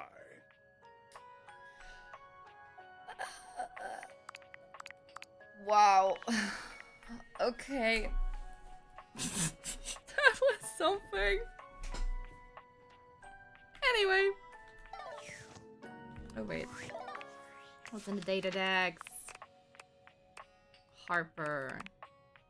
Met Harper the Hamper, who is clearly tied up in a majorly dysfunctional relationship with Dirk, the dirty laundry. He left before they could start arguing again. Harper isn't clingy, she's just a gal who likes a little control and knows too well what can happen if she doesn't have it. Doing laundry is chaotic, and with each round of laundry that passes through her, she knows there's a chance some sock she loves may not return from a cycle. She knows that Dirk might be getting fed up and is begging for a release. She knows she should. He's beginning to smell and is getting restless, but he just doesn't understand his existence is at risk if she lets him go. Likes Dirk Dirky Poo. His legs abandonment. Yep, that's one unhealthy relationship for sure. Where's Dirk?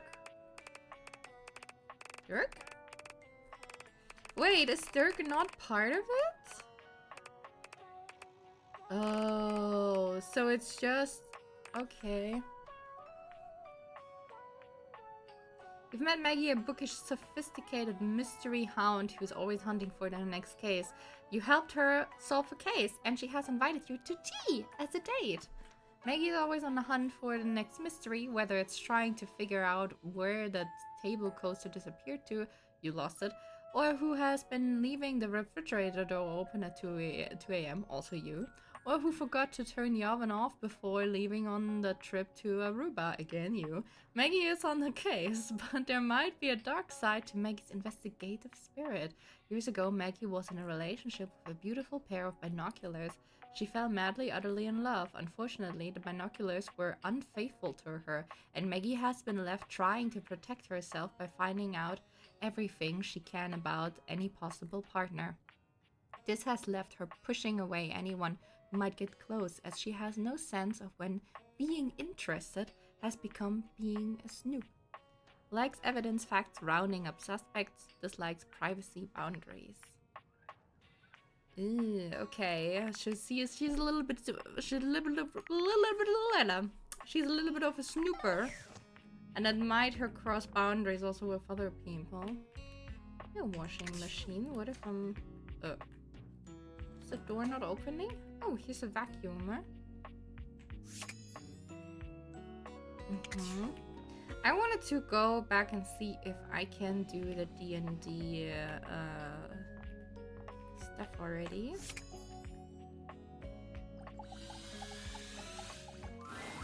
My master of the mystics! You have appeared Ooh, I have before 40 me points! as you had promised. Yes! Of course! Of course I have! I'm ready to play! I'm so glad you're here. I knew you wouldn't let me down. I rolled a crit on my insight check of you.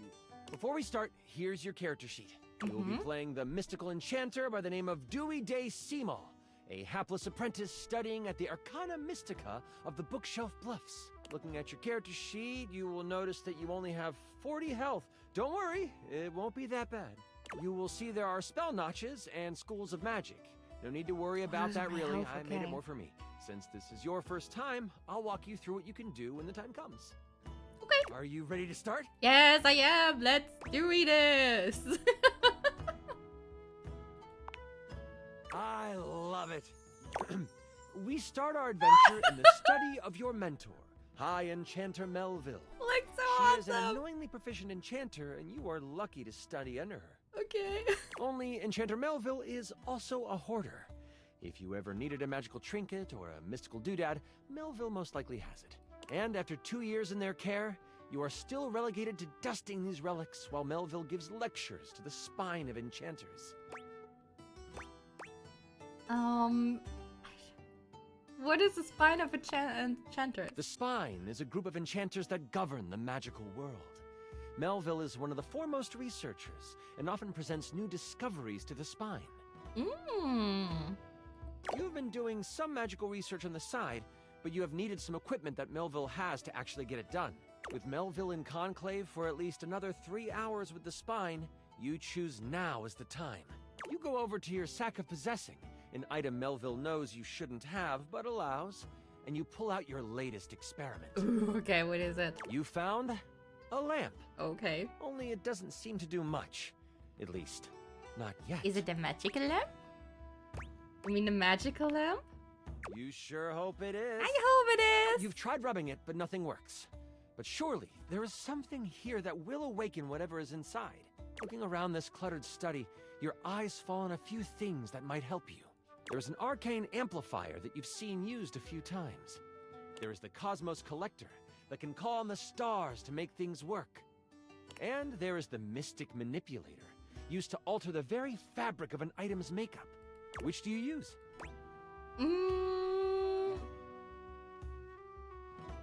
Arcane amplifier. You scamper over to the amplifier.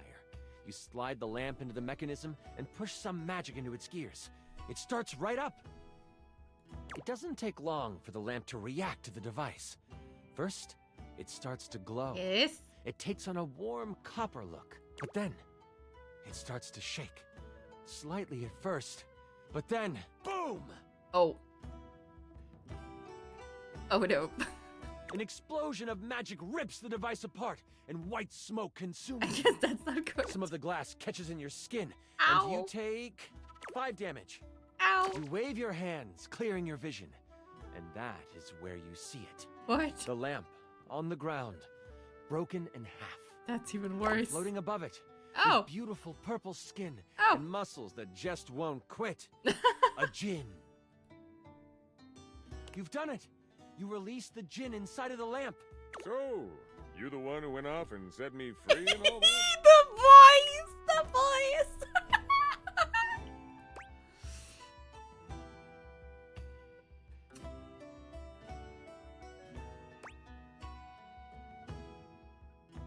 Oh yeah, I did. Give me my The wishes. djinn looks at you and cocks out a hip. This one has attitude.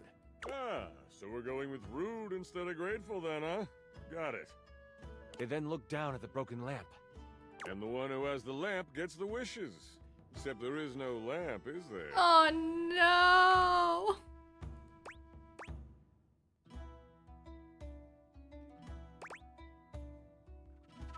What do you owe me? I'm good. Thanks for the jailbreak. And with a whirl, the djinn flies out the window and towards the woods. Dang it! You realize that this is bad. How bad is it? Djinns have been trapped in lamps to stop them from being mischievous and using their powers for evil.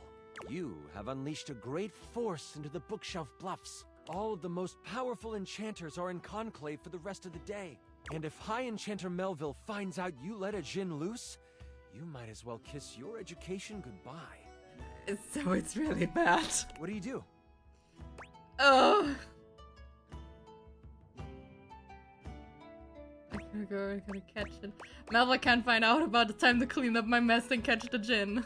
Using a quick spell to sweep up all the glass and metal, you quickly tidy the study before rushing off to prepare to catch a djinn. In your dorm, your sack of possessing over your shoulder, you start to think about what you might need. But you don't have a ton of time. Oh no. Your battle wand, of course. You also grab your Tome of Terrible Creatures. Flipping through it, you make sure you find the chapter on djinns. One paragraph stands out to you. It's about metal and the way djinn react to it. Oh, don't forget your ringing rock. Someone might call you. You know you My can't ringing hesitate for rock. too much longer, so you decide to grab one more thing. Do you want the large red mystery potion? Or there is a box with runes sketched into it. It looks like your roommate's. Oh, no. But it also looks powerful. Maybe this will help? Which do you take?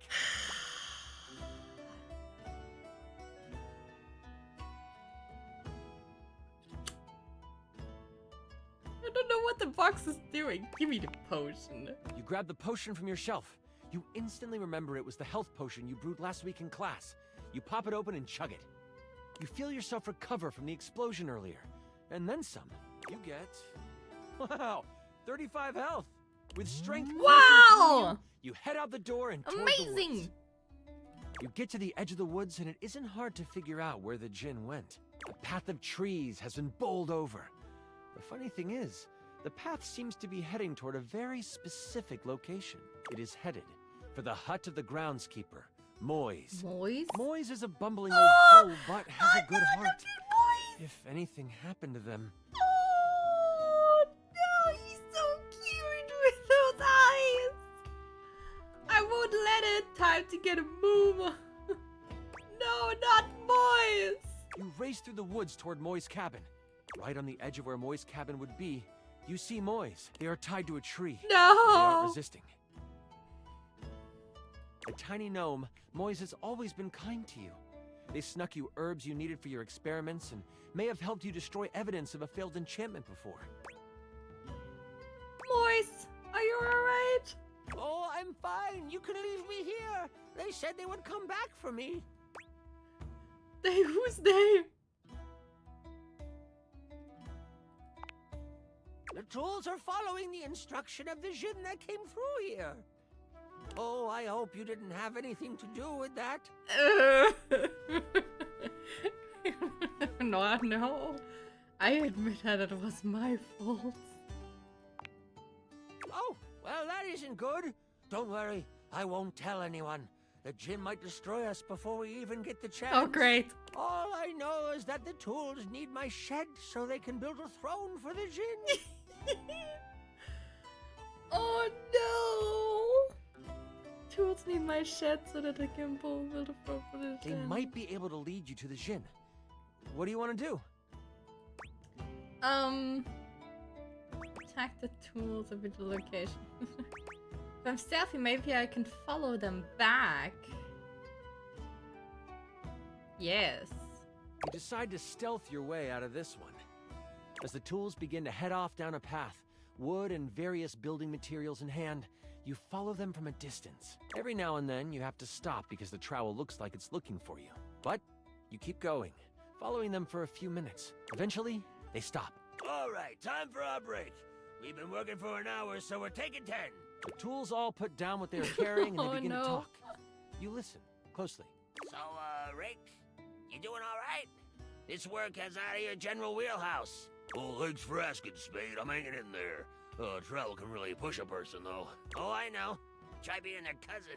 Crazy thing is, I should have stayed in the glade with the djinn. Did you see all those leaves? They were everywhere. And I'm the perfect tool for the job. But no. Lift this board, Rick. Put it there, Rick. The spade puts its tiny hand on the rake's arm. When we get to the glade, you want me to say something? Nah, thanks, though. The djinn seems like a fair guy. I'll talk to him, see what he can do. The trowel walks over to the rake and the spade. We're gonna head back to the shed after our break. Gotta pull some nails for a hammer. You've heard all you need to, and you head toward the glade. As you make your way toward the glade, your magical senses start to tingle. Okay. You see a few pebbles floating in midair. They float up and down, glowing a soft blue. From your education, you know this to be a ley line. It is one of many that converge around the school. You think this is why the djinn went this way, to amass more power along the ley line. But there might be more to it than that. Still, time is of the essence. You could steam forward toward the djinn, or stop and do some quick research from your book. Okay, books one same as one. Knowledge is power. Bust open those pages. You take a moment to sit down and crack open the book you brought with you. Flipping to the back of the book to find a ley line in the index, you quickly find your page. It says that while they were great sources of power, they can also be a great source of healing. You find a ritual of rejuvenation and you partake. You have gained an additional 15 health. Nice! That's Nothing else in the awesome! book really helps you, but at least you feel more prepared for what is to come. Yes! Preparation's always good. With your sack on your shoulder and your wand at the ready, you venture toward the glade. You travel for another 10 to 15 minutes. It is then you see it. See what? A glade surrounded by trees, and in the middle of it, the Djinn. He is feeding off of a ley line. Oh no. Behind him is a half-constructed throne. As you contemplate what to do, you hear a magical tone. You search for where it is coming from.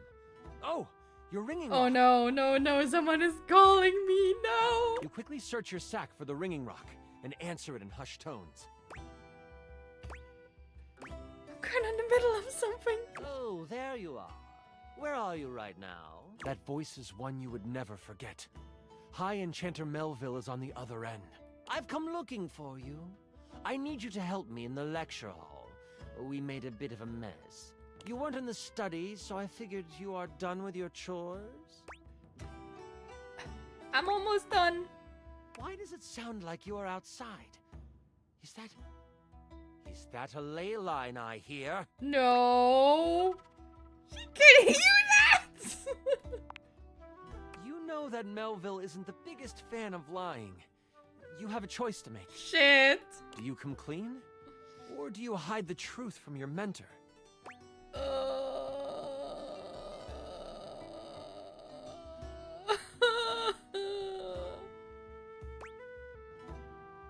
I might have unleashed an evil Djinn on the school. You what? Yeah. The ringing rock gets so hot you can barely hold it. And let me guess. You're off trying to capture it on your own, aren't you? Yes. You hear her signature mumbles along with some choice words rolled in there. All right. Listen closely. You need to bind this stupid thing. If you do exactly as I say, you should be fine. Mess it up, and you will be blown to bits. Got it? Yeah, I got it. You listen closely, taking every action to memory, and even repeating it back to Melville. First, circle the area with soil from where you stand. Okay. Then, begin an ice spell. Okay. Only touch it to the ground. Okay. Lastly, recite the haiku of holding. You should know it from class. I'm on my way to you, but you must do this first. Hold tight. I'll be there soon. And don't expect to get off easy. Okay, I'm so screwed. The ringing rock disconnects. She hung up on you. Oh, great. None of that matters now. You have to complete exactly what she says. You start to follow the steps set out by Melville. The first thing you do is... circle the area with soil. You grab a pile of soil in your hand and, staying tucked in the trees, complete your circle. The next step was to start what kind of spell? An ice spell. The bitter cold pulses through your finger. You touch the dirt and hear it snap together. Now, the last step. What did you need to recite? Haiku of holding? It comes to you quickly. It's short and sweet. You hear the spell complete, and you see a dome of magical energy surround the Djinn. You hear rustling of leaves behind you. Melville quickly comes by your side. Oh, great! She gives you a smirk and a nod. I see you tamed the thing. I tried. The Djinn puffs up. No one can tame me. Melville gets a very serious look on her face. We'll see about that. Stepping toward the Djinn, Melville holds something in her hand. It's a lamp! Okay, another lamp, that's Not good. just any lamp. One covered in runes and etchings. You'll have a choice, dear Jin. Enter the lamp and be trapped for all eternity. Or join me. What? What's going on? Melville speaks to you without taking an eye off the Djinn.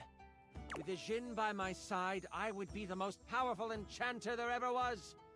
I shall have his power, one way or another. Oh no! My teacher is a baddie! The lamp starts to glow, and the Djinn begins to be sucked into the lamp. Make your choice, Jin, she cackles.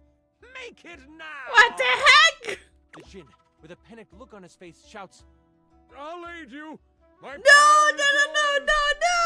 Whoosh! A flash of light overtakes you. Oh no! You can't see, but you can hear energy most intense flying around. Before you floats Melville. Oh! But she is huge. The Djinn has fused with her, and she lets out an evil laugh. This is bad. Before I go on, I should tell you, this is the part where I would, like, monologue as Melville. Is it cool if I do that? Yeah, sure, no doubt. Monologue away. Aw, thanks. Melville lowers down onto the ley line, seeming to sniff the air that radiates with power. I know you can sense it. The power this place holds. These grounds hold a wealth of energy. Energy that could have us enchanters rule the entire world. Mold it into our image. Could you imagine if every place was as ideal as Bookshelf Bluff? A place where learning was the only goal? It would be glorious, wouldn't it? If only we could make that happen. Oops! We can! The thing is, we've always been able to. But the idiots of the spine want to make sure we use our magic for good. What good? The world is full of evil all around us. From the shoelace shores to Cantalopia, evil is everywhere. But we can make it ideal. I can now make it ideal. What I will do will not be found in books. It will not be found in scrolls. The world will learn the peace we have found here. And I will force them to. There is only one problem to clean up first. Oh, she's going to kill me. You. You know my plan. And you could stop me. I can't have that now, can I? Oh, what a pity. It seems I must finish you now. Melville begins to float again. Sling your spells if you want. At least you will die knowing you tried to stop me. Oh, great. Melville flies at you, a spell spinning in the palm of her hand. Only she hasn't quite got used to her new body and powers. The spell goes wild and crashes into a tree. The tree bursts apart, giant splinters flying everywhere. One hits Melville directly in the arm. She rears back, a pained wince on her face as she pulls out the large piece of wood. This gives you time to react. You are panicked and aren't sure what to do. Oh gosh, shoot her with some magic. Where the hell is the lamp she brought? Yes! Yes, I could, wait, I could put her in the lamp, could I? You sprint for the lamp Melville left on the ground. Yes, yes, yes, yes! Upon touching it, you see it is covered in runes. A quick scan shows you they are runes of capturing. Yes, I used that! Put that down, Dewey. You don't know what you're doing with that. I know exactly what I'm doing. What do you do? I start reading the runes out loud. You are instantly glad you paid attention in runes class. Yes! The words come flowing from your mouth like water, and with each word, Melville gets pulled closer and closer to the lamp. Stop! You don't have to do this! I won't kill you right now! It's too late for that! It is obvious she has never known humility. As she gets pulled in toward the lamp, you hear a voice next to you. Well, ain't that something? You look away from Melville for a moment, and you see Moise and the tools appear beside you. Yes, Moise! The travel groans. You destroyed all the works we done did! This distraction, though momentary, makes you slip on the pronunciation of the rune Slimpumplutch. No! That's a hard one anyway. Oh no, oh no, oh no. Melville uses this opening to fling a spell at you. It makes contact, hitting you for 15 health. Okay. As you are hit, the lamp flies out of your hand, and Melville goes to catch it. No! Only, it burns through her hand. Okay, that's good. Aha! Jin's so weak to metal. The memory of the tome comes back to you. Good thing you have metal tools right next to you. Yes, I have the tools for Moise. Come here, trowel. Wait, what is a trowel? I have to actually look it up. Wait a second. What is a trowel? I don't know what a trowel is. Oh, that is a trowel. Okay. Kind of like a spatula, kind of like a thing, I assume. Lend me your steel, your tools. I don't know about that, Trowel protests. Moise picks him up and hands him to you. Here you go. He's mouthy, but does good work. Yeah! You lift the trowel like a magical focus. A grayish silver orb of pure metal collects at the tip of the trowel. This is kinda awesome, Trowel yells. And you unleash it toward Melville. It rips through her, leaving behind a ring of smoke where it made contact. You've never done metal magic before, so you aren't sure how to summon it quickly. This leaves enough room for Melville to counterattack. With a flash of blue energy, she hits you with an arcane lance. She is still reeling from your hit, so it only hits for 5 damage. You stagger back, pushing through the pain. You lift your eyes toward Melville, and you see the other tools rushing her. They get a few swipes in before Melville starts to grab them by the handle and snap them in half. In that moment, as if by magic, Moise appears. Moise! Oh, this doesn't look very good.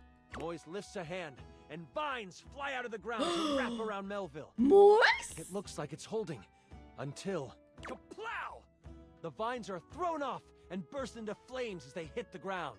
Now I have to kill you too. Die, Moise! No, not Moise! Melville charges up an energy attack. No, Moise! You have a moment to react before it flies. Okay. You have enough spell notches to do your ultimate attack. Or maybe a higher level metal spell? Oh. Or there might be something else you want to do. Oh no! I gotta save Moise. I take the hit. Oh, well, crit. You step in front of Moise before Melville can unleash her attack. One of the tools shouts out, "What are you doing, kid?" No one hurts You Moise! release your hold on the trowel, letting him tumble to the ground.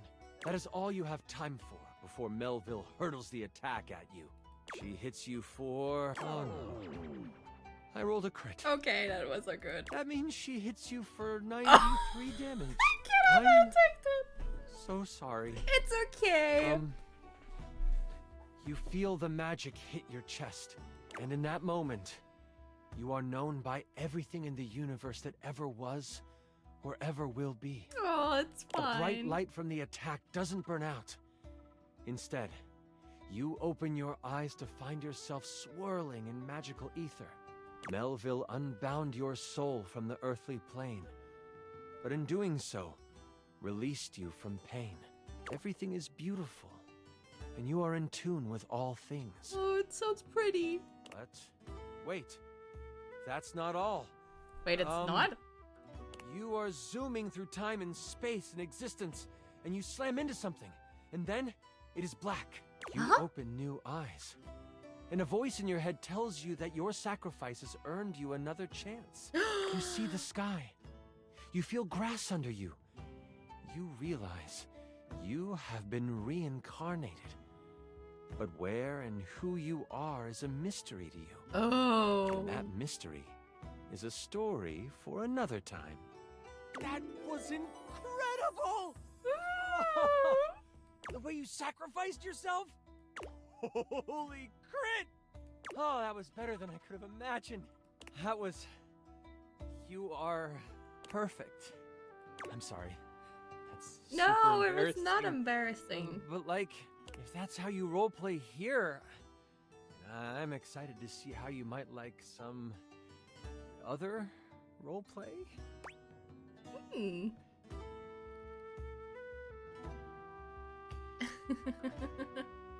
Only if it's all above board. All above board as friends? No. You passed the Q check, that's for sure. That was such a good session.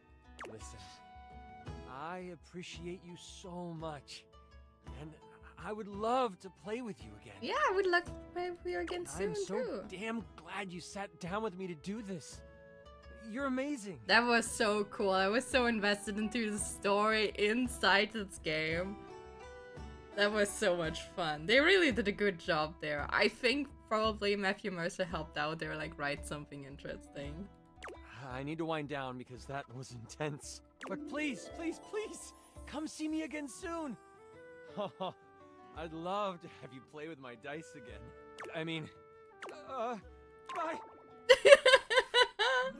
Oh my gosh, we immediately got to love! Holy crit! You maxed out our relationship status. What? This quickly?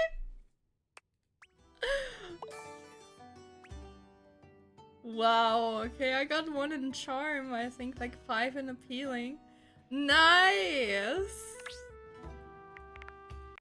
Oh, that was so much fun. That was so cool.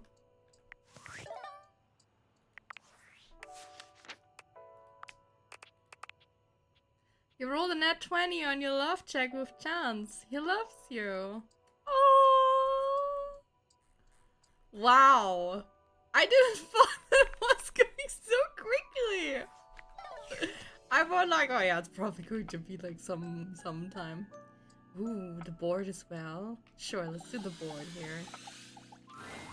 The frazzled figure standing before you has the sort of overworked and underpaid co-worker energy Oh, no. you've not seen since you started working from home. She startles when she sees you looking at her, dropping a number of office supplies clutched in her arms. Oh my god. You can see me? Yeah, I can. You can see me! Oh my god. You've walked by me for so long without looking at me. Office Romance magazine was right. Maybe this really is my year. Oh, Office Romance Monthly. 7 tricks to keep your love from drying out.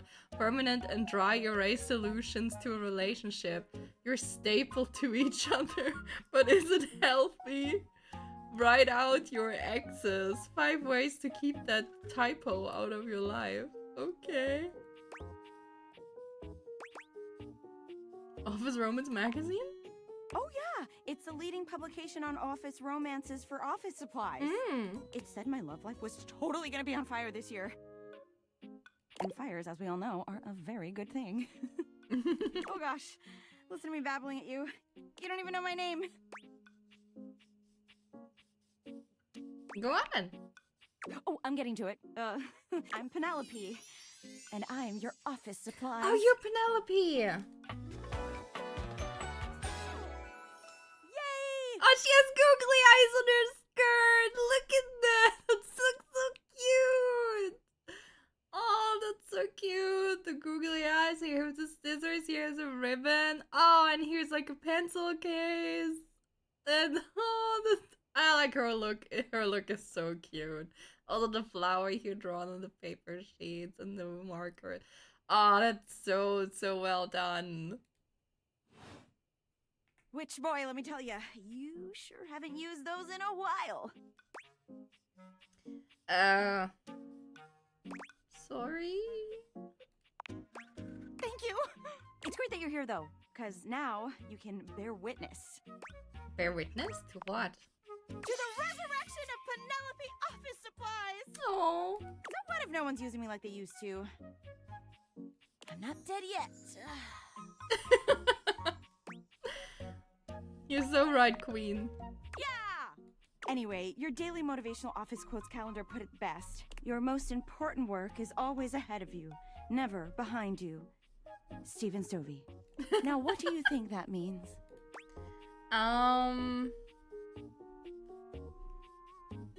Time to look to a brighter tomorrow? Oh, well, yeah, I guess that too. Yeah. But I'm pretty sure this is saying I've got an ass that won't quit. Ah, okay. And it's time I make sure everybody knows it. Anyway, to that end, I've got a hot date with a cross trainer. You got any advice for me? Ooh, just energy. Just be yourself. If you're not being yourself, what is the use of it? Oh, a little boring, but all right.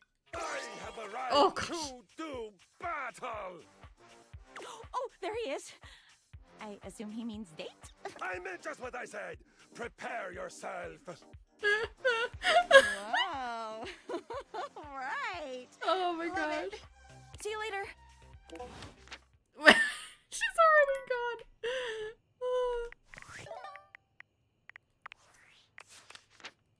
Oh, Penelope. You've met Penelope, a frazzled, overwhelmed collection of office supplies. She's off to a date with the rather hostile-seeming Kristoff, the cross-trainer.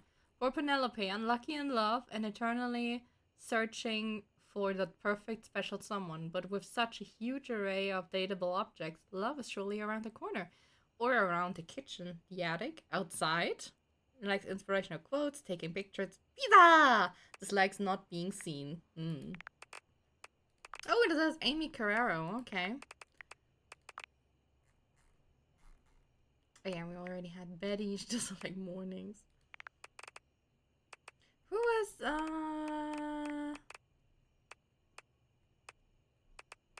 wanted to see Maggie Ellie Hillis.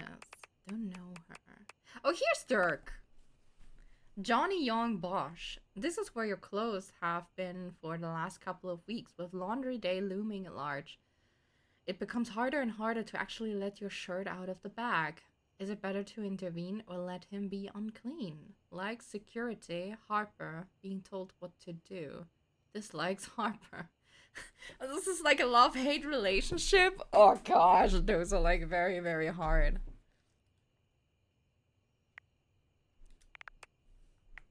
Okay, I got a new Discord message.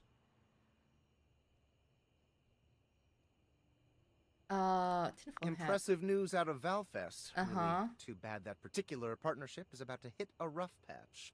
But then David's never been great at partnerships. Okay. I see you've had the opportunity to test out the prototype. Oh. You can see me? I have remote access. Allows me to analyze the back-end system data. What'd you think? That I just hand over absolute control of a device this powerful? Makes sense. I'm enormously grateful to you for concealing the prototype. And I'm sorry I dropped all this on you so unexpectedly. I know protecting it is not a responsibility you asked for. Maybe not even a responsibility you want. But I had no other choice. Every other Valdivian employee's allegiance was unknowable, except you. Why me? Because you're paid the least out of everyone. Wait, seriously? I can't get into that right now. Anyway, it's not safe to talk. I will return when the signal is secure. Is it bad that I told Sam? I hope it's not too bad that I told Sam. Yeesh.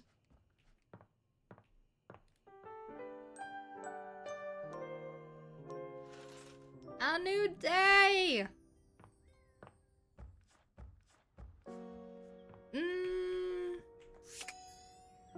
Was there someone that I wanted to check on? High and dry, plump you up. Yeah, that's a cross trainer. Soggy bottom boy. Maggie said she interviewed the Stackables to find out the case of the missing sock. Okay. Wait. Oh, ooh. I have you in my toilet. In my shower. Can I open the shower? Can. Interesting. I have to see who to go for next. Let's see what the Harper and Dirk are up to. Once again, Harper and Dirk are going at it when Yep. you walk up on them. This time, Dirk is the one shouting. Okay. You need to let go of this stupid Chappie thing. I'm not him, and I never will be. Don't you dare say his name. You could never be him. I envy him, to tell you the truth. He finally escaped from you. Harper is stunned into silence, her lower lip quivering for a moment before she points a finger at the door and screams. Get out! Get out and go do whatever it is you do when you're living your double fucking life! I can't wait to get out of here and not hear your shrill-ass voice! That's what I do when I'm away from you, by the way. I just enjoy the goddamn silence! Go enjoy your goddamn silence then, you fucking asshole! I will! Dirk stomps away from Harper, stopping for a moment to look at you. He puts a hand on your shoulder, leaning in but still speaking loudly enough for Harper to hear. Get away while you can, buddy. Don't let her get her claws into you. Trust me on that. He walks away, flinching as Harper lets out a frustrated scream. The moment he's gone, Harper exhales, turning on a bright smile for you. I'm so sorry you had to hear that. Durkee just gets so grumpy sometimes. Oh no, when people are talking like that when they like had a fight. I don't like that.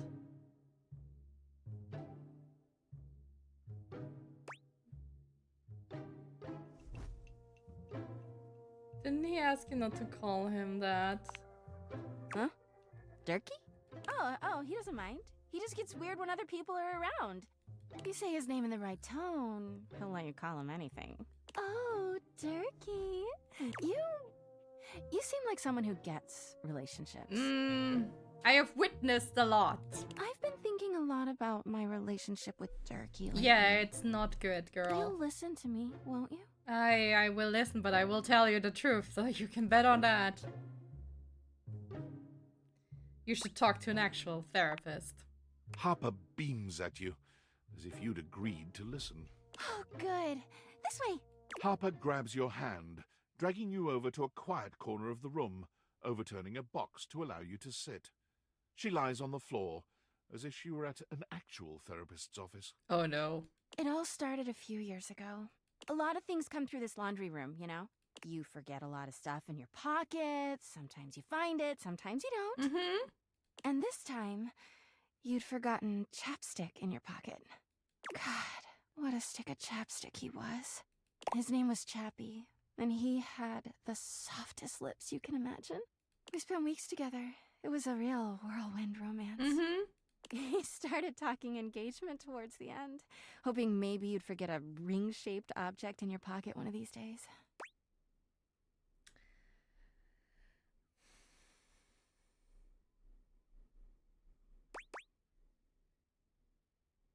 Oh yeah, I was looking for that chapstick for ages. Well, you found him again later. But I'm jumping ahead. Chappie had crawled back into the pocket of one of your pants. He liked the dark. It made him feel safe. Harper sniffles, growing silent for a moment. When she speaks, her voice is filled with emotion. And then you washed him. Yeah, it happened. Washford and Drysdale brought him back to me. I'll never forget it. He was melted. She lets out a sob. He wasn't the same after that. I tried to keep things going. Harper turns to you, sadness and anger in her eyes. But you threw him away.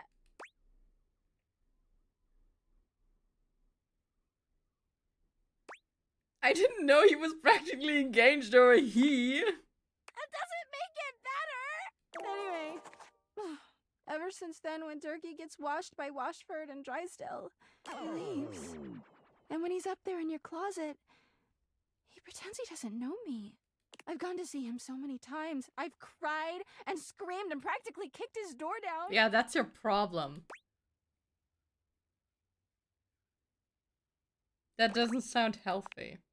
Yeah, he is so toxic. No, you are toxic. I know that Durkee is cheating when he's up there. He calls himself Clarence and acts like he's so cool and above everybody else. Tell the truth, Durkee. I know you and those Hanks are getting it whenever you're up there. Wait, he likes the Hanks? I love the Hanks. Oh gosh, I have to get this going somehow. And he's got a stream of objects coming in and out of that closet. I know it.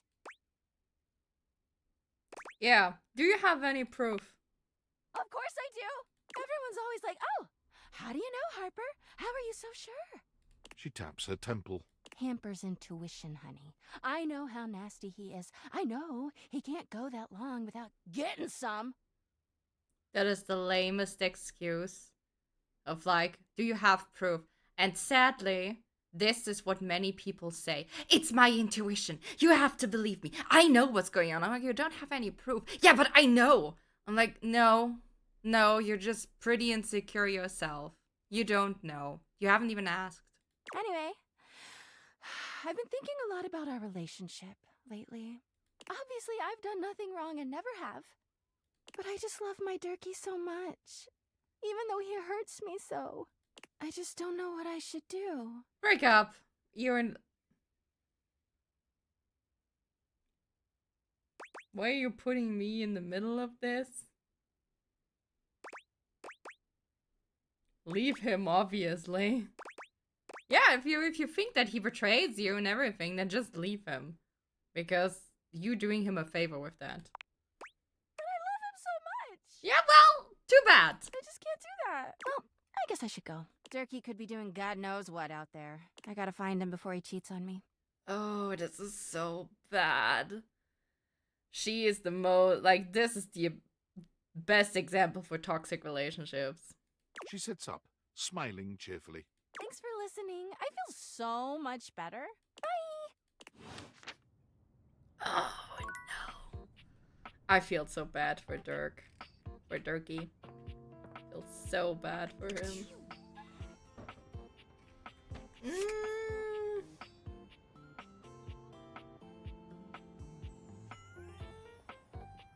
Let's go with the piano.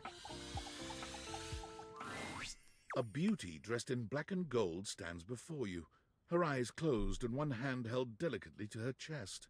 She sways softly, silently, as though she were listening to music you can't hear.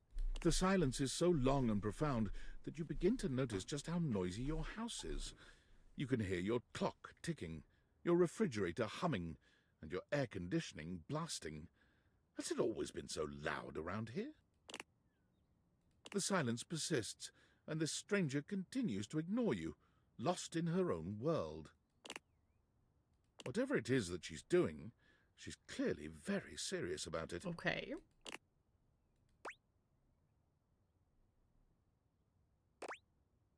Introduce yourself? You introduce yourself, and yet still she does not open her eyes.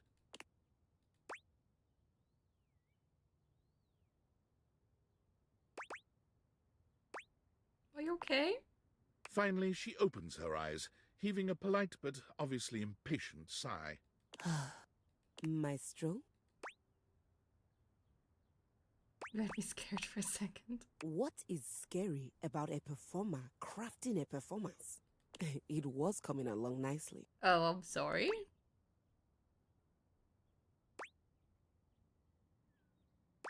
What performance? That was Door 33. Surely you recognized it. It's an avant-garde piano piece, 33 seconds long, by the composer John Gage. Honestly, the man was a genius. Those are just pauses. I mean, the idea that music can exist without the presence of a single note. Breathtaking. You know, the very first time I played it was when I was in residence with the Dulce Mio. You two have met, I'm assuming?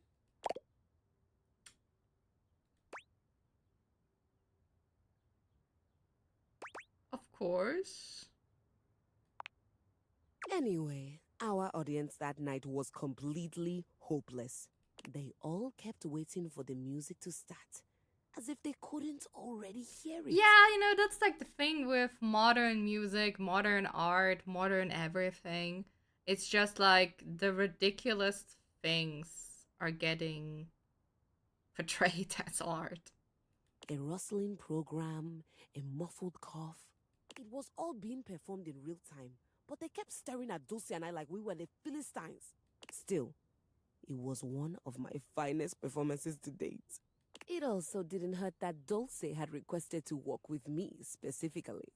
I can't tell you just how often that seems to happen. The talent always just seems to flock to me. Speaking of, what is that bizarre little refrain you've been playing over and over as you pass by my keyboard? It almost seems like music. Very atonal. The jingle from the Payday Loan commercial? I don't know. I think it's a repressed memory. It's Valdivian's hold music. I can't get it out of my head. I've never touched you. I think it's a repressed memory. How fascinating. Well, whatever you are playing, I look forward to its evolution. Who's that? Keys. Okay. So long, Maestro. So long. Okay. Oh, workspace. Haha. Valdivian tides! Yo, yo! It's your boy, David Most! What is Coming to happening? you live from the best virgin mojito bar ever. Like, this stuff for real is legit so good. I've had like 12 and I feel amazing. Can't believe there's not any alcohol in it. JH19. Hey, did you guys see how dope that presentation was? We rocked that! I wouldn't be surprised if he gets Like, fired. People keep saying we're at dire financial straps and need urgent restructuring. Even my dad was like, "You're gonna get smoked by your top competitor, Bitewave." Dead ass. And I'm like, "Okay, Dad, if you like Bitewave so much, why don't you marry them?" But does Bitewave have a contract with the U.S. government? No. I just want to say I love you guys, but not Franklin. Don't love or miss Franklin at all. You hear me, Franklin? Night-night, nerds. Well, that was... Yay, never get to know your coworkers. Key is a beauty in black and gold who was in the midst of composition when you met her. Come see her again to learn more about her. Keys comes from a storied line of grand pianos, name a big venue, and someone in her family has graced the stage. Much like her actual Keys. Her outlook on life is black and white. Her outlook on life is black and white. You're either a renowned performer at the top of your game, or you're a failure and you should launch yourself directly into the garbage. You'll need patience and understanding to let Keys be the personality she needs to be. She likes classic music, she dislikes dissonance. Harper. Harper seems convinced that Dirk is cheating on her when he's clean. She left to go and see if she could catch him and act. Oh no. Dirk. I'm so sorry, Dirk. Let's see if I can do something with the timeline with Luna. The game console turns on. Team 17. Sassy Chap Games. Moon Surgeons. Here you are once again, back where you started, with your beautiful companion urging you to make a decision. She looks at you just the same way she did the last time, with a strange familiarity, but still not quite recognizing who you truly are. You're here. I didn't think you'd make it back.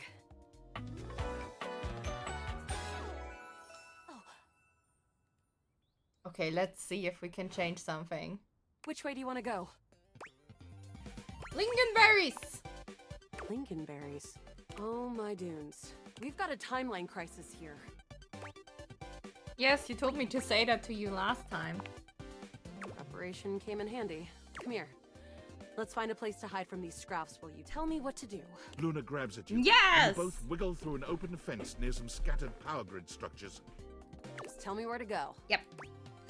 I don't know yet, but we eventually go to the Upholder facility. That was where I planned on... Luna is shocked to see something nearby flash. That's a Krisny box. Right by the Esner transformer? Krisny box? Left behind by Krisny and Associates. These things can contain all sorts of good gear. Luna opens the box to find a pair of futuristic goggles, which float and spin in the air in front of you both. These are Mark II Xeno goggles. An incredible upgrade. I'm keeping these. They're looking looking very similar to the goggles that I have. The glasses. Happy accidents, huh? Well, I guess. Those look so cool. I'm the only one who can wear them. You're already wearing some sort of Xeno tech on your slots. Looks kinda lovely, if I'm being honest.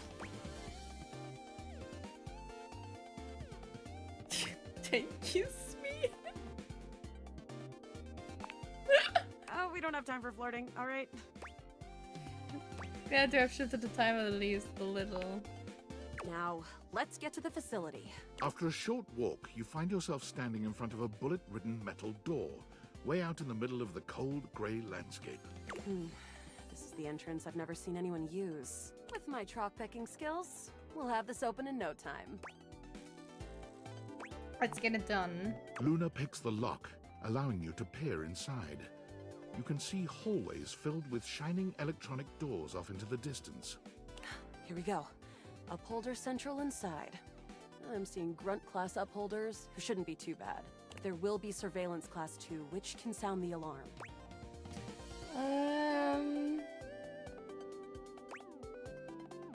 This doesn't ever go great for us. That's okay. This time will be different. I'll simply use more bullets. How do you suggest we do this? I think that's a good... I mean, she got the glasses now. Maybe, yeah, try to date this thing again. Why would you do that? But sometimes you need things, yeah. Do you have feelings for me? Too early to tell. Interesting. See, I'm more familiar with reloading, looting, and corridors personally. But we can try this dating. Luna strides boldly up to a nearby grunt. Hey, Grunt! Want a date? What? You, me. No, okay. What are you doing? Get her! Except Dad, for I the shot smitten your grunt upholder, who to this day still holds a candle for... She would use the glasses, I The thought. battle rages. There. Oh no. Okay. You can't quite tell what's happening. Picking but her a up vast laser and brave, run. once she is removed from the power of the strange weapon, Wink and she smile. Is this what dating gets you? Not too bad, I suppose. Yes. An assassin-level upholder. They've got digitech to keep themselves invisible. The only hard counter? Xeno goggles.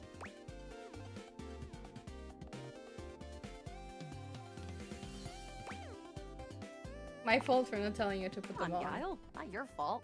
I should have been more aware. Look, next time around, just tell me. Don't listen to the syrup-addled junkie who said no to wearing the goggles. Got it.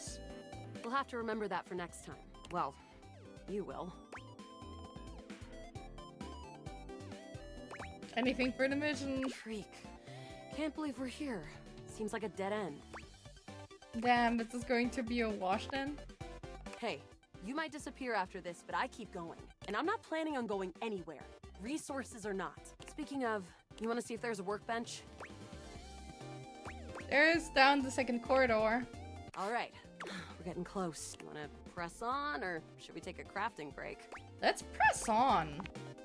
Let's go. You and Let's Luna see make what your way happens. through the final threshold. Oh no, the horror. The way opens up, but perched high on the... You Yeah, can just yeah. Luna, you'll never take Crescentia's power. With extra resources, we can get this taken care of real fast. I agree. I am invincible! The glowing crack seems to swell. Charge, bitch! The blue deposit of moonrock erupts. Yeah, okay. Shoot more, harder. 360 no scope! Ha! Easy! The battle is fierce, but ultimately Crescentia and Celine fall to the ground, presumably dead. So you win either way? Wow! Did that without even a single save. Great job, Guile. I couldn't have done it without you. This is the same as the other times. Is it? I feel so pumped full of denahydrine that I can't imagine we didn't alter the timeline at least a little. Luna's Xeno goggles catch a small screen dropped from Celine's grasp. Wait. Ooh! Celine left something behind. Luna picks it up. Okay, and turns on okay, the this is display. different. It's the recipe for a harmonic stratospire. The Resistance has been working on this tech for a generation. It's a way to take fractured timelines and concentrate the differences in power into a deadly beam. That beam can erase a crack in the continuum for good. And I think something about your timeline tripping abilities and Celine's rise to power have something to do with each other. That's great, let's make it. Let's stop Celine. But she's already died in this timeline. You'll have to come back. With the knowledge of the recipe. What is the recipe? It's 4 globules, 1 wood, and 2 scruff skins. 4 globules, Remember it. 1 wood, 2 scrap skins. Okay. Remember me. I remember you, Luna, is don't already worry. beginning to fade away. I'll do it for you, my love. Thank you. Oh, okay. Ah, this is really like, I thought I messed up there. I thought I messed up there. But I didn't. That's good, that's good.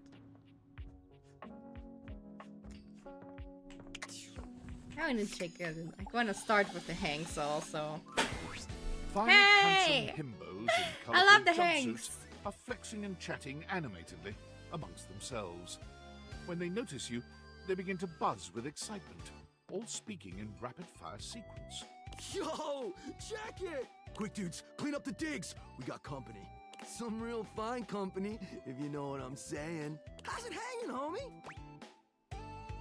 All good, fam! Word. Oh, that's facts, amigo. Well, what are you waiting for? Slide on in here and take a load off. And, anything else you want to take off? Welcome to the Extremist Dojo in the Pad. The perfect place to sit back, chillax, and recharge your bats. Hell yeah! Are you flirting with me? Hell yeah, you're a snack, baby. Don't mind Hank number 3. His game is super cringe. Okay. Lucky embarrassing, Hank number 3. Right now, you're hanging with the wildest, dopest, gnarliest squad of bussin' athletes around, homie. Mm-hmm. The Hanks!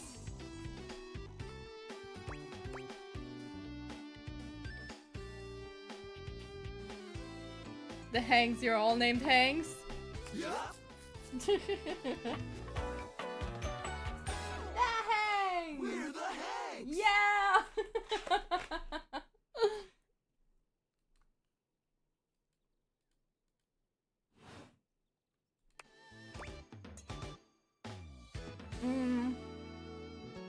How do I tell you apart?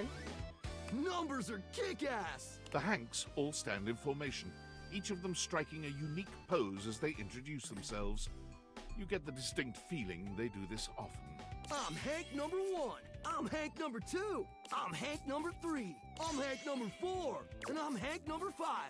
We're the Hanks! Woo! Brought to you by Red Bull. Well, that explains it. Cool! What are you guys getting up to in there? Seems pretty sporty. That's right! We're the wildest, most fearless, gnarliest squad of extreme athletes in the house! We base jump, we lava board, we cheese roll! If something's hot enough, we'll ride it all night long. We laugh in the face of danger, even though we probably shouldn't. We've tasted the adrenaline of them all.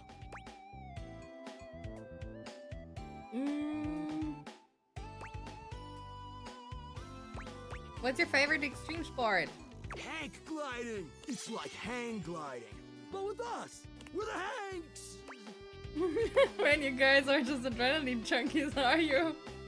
Oh, we're way beyond junkies, hot stuff. It's legit insane. But no cap, we live here with you. We're casa roomies, amigo. I've always wanted roommates. Right? Life's way more kitschy with friends. Or friends with benefits. That's why we partnered with Red Bull. Oh my gosh, Robbie. Red Bull's our sponsor, brah! Some kind of energy drink? No, dude. It's a company that makes Red Bulls. Okay. It's like cereal or soup or whatever. That's why we get so many free Red Bulls. Don't know exactly what to do with them all, but we'll figure it out. That does explain all the Red Bulls. And they're not just a sponsor. They're our fam. They fuel our adventures. They provide our wicked gear, get our exploits killer exposure, and provide the best medical support when things get gnarly. Okay. Let's be real. They do get gnarly. If by gnarly you mean dope AF.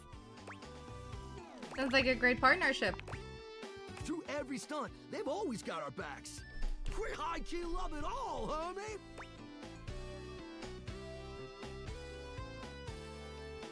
And you're like a hive mind or something? Hive mind? You know, I don't know.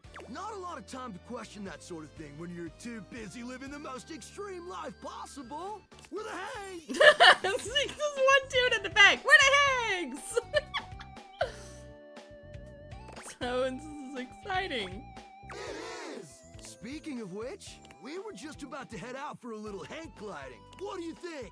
Wanna come? It high-key slaps, homie. You in? Okay, but how high key does it slap? It's goated, bro! What do you say?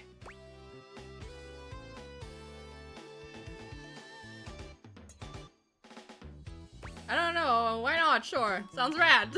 Sweet! You're one adventurous spirit. We love it. Oh. Epic. Just remember to stay focused and trust the wind. And hold on to me real tight. Follow our lead, and we'll be shredding thermals in no time. Get ready to soar, house homie. Thanks. Away! No, that looks so cute. Could it be that Dirk is hanging up with them? Or hanging out with them because, you know, they need the clothes. Like, here's the skirts, and it's like the shirts and stuff. So maybe that's like what Dirk is doing when he's up here.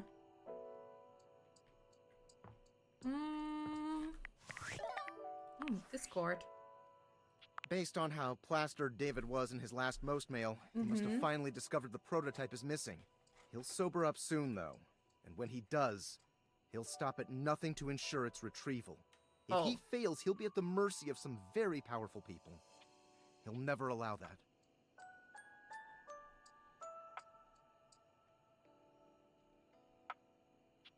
How do you know all this? I guess it's imperative that we trust each other. And I've been asking you to trust me without being fully transparent. I know all this because I created the Date Viators. I basically guessed that. Sure. Whatever. Anyway, I can't talk now. I'm stealing coffee shop Wi-Fi, and the barista finally noticed I'm only ordering tap water. Remember, under no circumstance allow David to know you possess the prototype. Okay.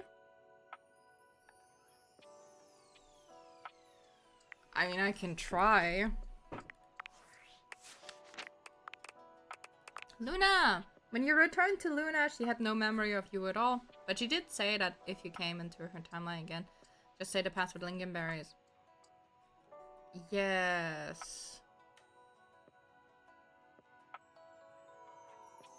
This time when you played through Luna's story, she told you that if she ever refuses to wear the Xeno goggles, you have to tell her don't listen to the syrup-addled junkie who said no to wearing the goggles. Otherwise, this one was a wash. Okay, so we messed up there. Partially.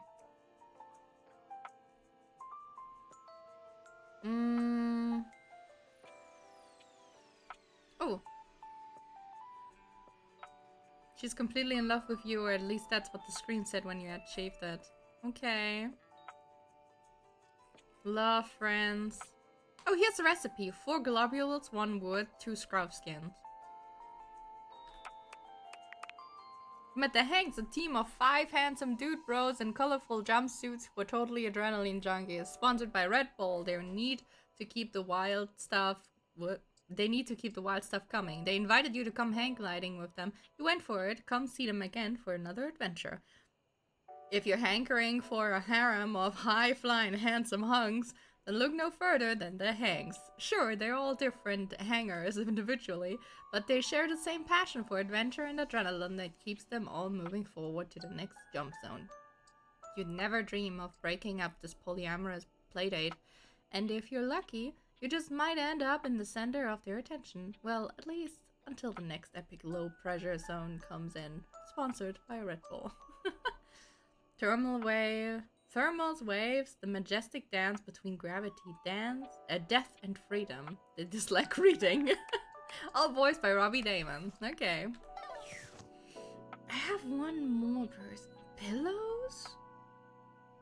What is this? Romance, a fool's guide, a gag gift given to you by an ex. Ooh. One of your pillows, enthralling. You keep your storage of holiday items in 3 separate rooms to confuse your enemies. Let's go with the dating book. Oh, good. Oh, that's Lyric again. Okay, so Lyric is like for all the books. I see.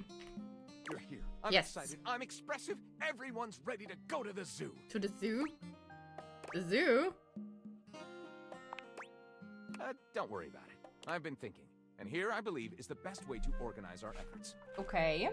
Creativity is for naught without some solid logistics. Yeah. I know how I'd like to start my book. I've got this fantastic detective character named Wen that I've been working on for a while. And he's going to be our hero. Okay. What I need from you, though, is help with creating an outline. Mm-hmm. If you Sounds will, doable. help me to create a framework. Mhm. Then, once we have that, I will take it and go into my secret writer's cubby, and which I can absolutely do in a night. And believe you me, Sure. it will be perfection. But the outline, that's the hard part for me. Will you help? Does that sound doable? Yes, of course.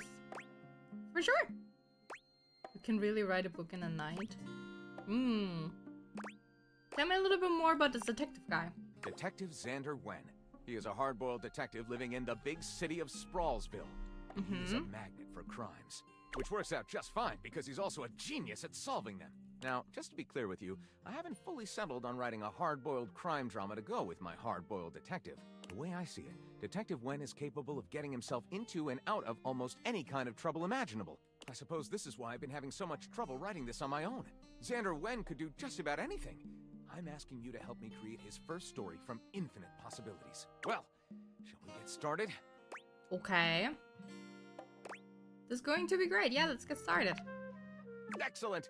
I'll give you the first line, of which I'm very proud, and we'll run with it from there. Detective Xander Wen went out the door, looking for crimes. He didn't expect the first crime he ran into to be in the form of a blonde bombshell named Daphne Fatale. With the help of his new and hilarious mismatched partner, a foul-mouthed talking robot named Fuzz Altrin, when Gondorf the wizard appeared before him, when a shirtless ranch hand named Hunky McCoy appeared. And we take the first one, the blonde bombshell, Daphne Fatale. Daphne asked Detective Wen to help find her husband Cliff Fatale, who had gone missing. When asks Daphne when she last saw her husband, she replied, "At the Squid Cannery down on the Misty Dwarf." Xander takes the job but doesn't tell her he's not a real detective. That's like, yeah. He'd last been seen climbing Everest? No, she'd last seen him on Skyrose, Island of the Siren. Well, that's like all fantasy stuff. He does not like this one. It's fantasy, I assume. Let's go with the Wen first one. investigates the Squid Cannery, where he talks to the foreman, a foreboding and mysterious communist named Gregor Privyet. Gregor says Cliff has been missing ever since he told Jerzy Pozzoli he wouldn't pay protection money anymore. Ooh, that sounds good. Wen goes to Jerzy Pozzoli's cannoli factory on the wrong side of the tracks. His goons open fire. Detective Wen survives the onslaught and sneaks into Pozzoli's office looking for clues. What he finds shocks him to the core. They shot up all the cannolis that were being baked. Oh no. Wen ducks behind some crates only to find a crate labeled gold bars. Wen will have to go to the Jersey Pills the only way he knows how, sleeping his way to the top now. There's a framed picture labeled Cliff Fatale and Jerzy Pozzoli, shaking hands. No, they're working together. Detective Wen is horrified. The man labeled Cliff Fatale is him. He was Cliff Fatale the whole time. No, and on the right side of the picture, Santa Claus coming about. Suddenly the window blows out and the CIA rushes in. Agent Stone says, "Detective Wen, this is our jurisdiction now." And more than just shaking hands, they are in a tryst with Daphne as well. Daphne appears in the threshold and says, "Care to join?" I like it. A slow burn romance. I call it Mystery of the Missing Kiss. Ooh. Lyric looks at the story outline you've written and pronounces his true feelings. Looking at this, I think I'll write it up right away. Unless you think we could come up with something better? Well, let's go ahead with this. Yeah, let's go ahead with this one. See you soon, partner. See you soon! Anything else? Congratulations, you helped Lyric outline an entire book. Come see him again to see how he's done. Okay. I have to go to bed. Sleep, sleep.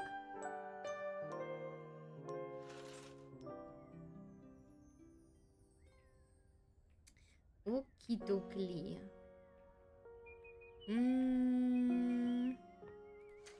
What do we have here? Oh, here's the sports equipment. Yeah. Can't I open that door?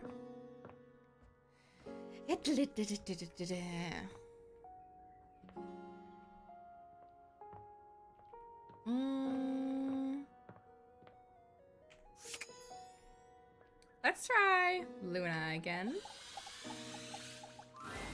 The game console turns on. Team Yes, 7 Sassy the Chap chap game. Moon Surgeons. Moon Here you Surgeon. are once again, back where you started, with your beautiful companion urging you to make a decision. She looks at you just the same way she did the last time, with a strange familiarity, but still not quite recognizing who you truly are. You're here. I didn't think you'd make it back. Every time it's going because we're in a time loop. Which way do you want to go? Lingonberries. Lingonberries. Oh my dunes. We've got a timeline crisis here. Yep, and we've done the whole conversation before where we talked about it. Makes sense. Maybe a million times. Just want another time. Oh, so not too bad.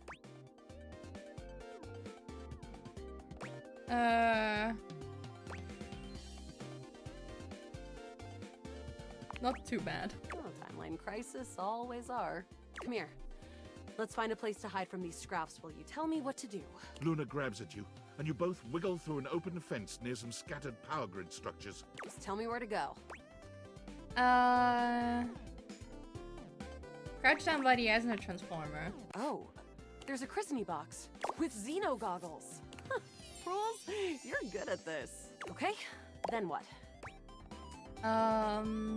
Now put on your Xeno goggles. Why? That will drastically reduce my combat capabilities. Don't listen to the syrup battle junkies who said not to wear the goggles. Ah, understood. There's always an assassin class upholder right around the first corridor we pass. So? And it always pulls you in with some sort of laser rifle thing, and you kind of hang there until we make it out the other side. True. This specificity is making me trust you. This advice sounds like something I would come up with myself. Luna puts on the Xeno goggles and enters the compound cautiously. I can see so many more wavelengths now. And you're right. There is an assassin class about 7 Bezos away. We can get the drop on him.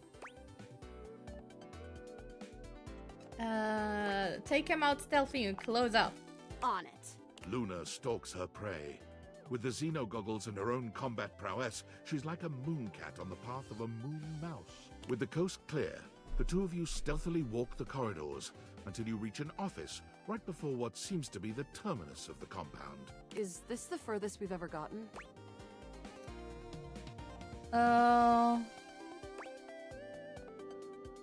Yes, this is new from here. Excellent. Right now, we've got a chance to get ready before the battle against Celine. There's a workshop table here and we can get crafting, or go straight to the final battle. What do we have in our inventory? I didn't lose anything getting in here. I've been hoarding for a while on this playthrough, so practically infinite globules, wood, and scrap skins. Low-level loot, but can make high-level stuff. Let's make something. What recipe should we make? 1 globule. Got it. And then? 1 globule. Got it. And then? 1 globule. Got it. And then? 1 globule, that's 4. Got it. And then? 1 wood. Got it. And then? 2 scrap skins. Got it. And then? Got it. And then? And that's it, I think. Alright. Let me just put them together and... We did it! A harmonic stratospire! Ooh, look at that! Looks good! So the recipe for legendary relic was just some globules and wood? Don't forget the scrap skins. Let's do it, Luna, once and for all. Here we go. As you step into the terminus of the compound, you can already feel a difference in the air. It's crackling with potential energy. I knew you'd be coming here. All the regolith you would ever want, and all of the Celine you could ever need. For what reason? All I'm here for is the sweet profit, Vanya. Ever seen one of these? Luna holds aloft the stratospire. It glows ominously. How did you get one of those? You messed with temporal energy and trapped me in here with you forever. Playing out the one pathway where I always reset. Thinking that I would never be able to get the one thing to stop it because you kept it from me secretly. But you didn't count on one thing. What? Me! The NPC? I never thought she was anything special. Rock! My plan all ruined. Just kidding, of course. There's no way you have the innate strength to use that thing. No, but I do. From out of the crack in the cave wall, Celestia in her scaled glory crawls out, slowly, magnificently. You have done it, Connie. You have brought the balance to the timelines. And you have built my device. Connie? Who the hell? The pieces are all here. Human, enemy, hero, goddess, player, and played. All shards of the same soul. Connie's. Wait. I remember. Luna's eyes drift upward as the harmonic stratospire floats towards Celestia, and bolts of pure temporal energy begin to streak outward. I am.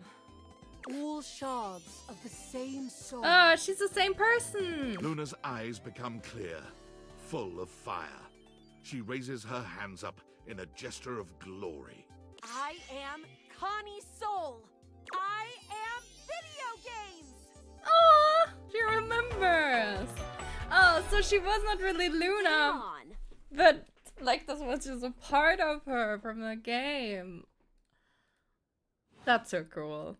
Celine is taken aback and stands up, ready to fight. No, you were never supposed to know your power. There's no power. It's all mirrors upon mirrors, Celine. All leading back to you. To us. Stop it! Celestia, Celine, Luna, all. It's time to reintegrate! The stratospire's sizzling energy explodes into an array of rainbow colors, covering the mine entrance with kaleidoscopic colors.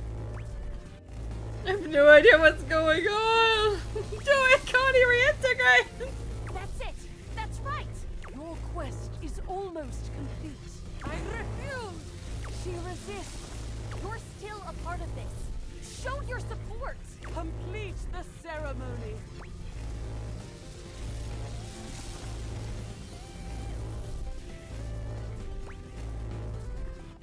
Trust in yourself, trust in everyone! The stratospire's shuddering reaches a breaking point, and with one final gasp, explodes into a dizzying array of sounds, colors, and shapes, as the characters, sets, sounds, and UI all melt into Connie's soul, who stands before you. Congratulations! You win! You saw every part of me, human. The good and the bad. I am Luna, Celine, Celestia too, even the Upholders. Do you love me? Even with those bad parts? I do, Connie. What kind of game wouldn't have an antagonist? You're right. Thank you. Hopefully you'll be my player forever. I won't forget you.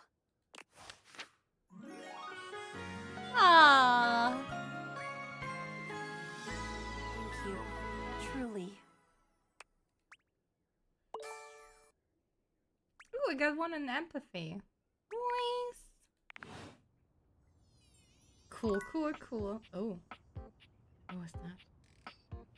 Did I just manage to do something, like, very good? Like, did I solve it? Connie Soul. When you returned to Luna, she had no memory of you. Yeah.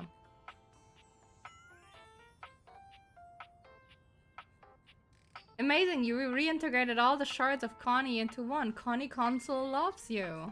Oh, Connie Console. Hmm. Cute. Overriding saves accidentally. Oh. He does not like that. Go! Under the couch there's supposed to be dust bunnies. Let's see. Seated if we in can your find living them. room is a being who seems to truly Oh. embody the concept of comfort. His arms are draped over the back of the couch, his head tilted back, and his eyes beginning to flutter shut. He looks just as though he's about to fall asleep, but when he sees you approaching, he shakes it off, looking up at you with a sweet smile. Hello. Hello! Hope I didn't wake you. Don't worry. I hadn't fallen asleep yet. You ought to come get in on this too. He pats the seat next to him. Come on and take a load off. I'm Koa, by the way. Koa. Nice name. Yeah, boy.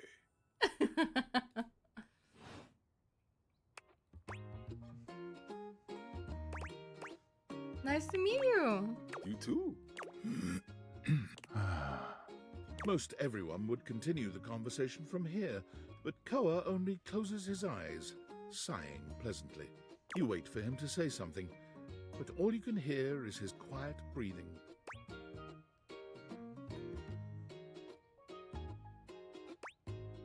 Do you want to be alone? No, that's okay.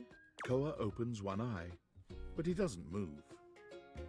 I just thought you might like to share in all this comfort, you know? Couch culture is really all about taking it easy together. You know, like, you ever heard people talk about alone together? Yeah, I heard about that. How's it going? Hi, Sean!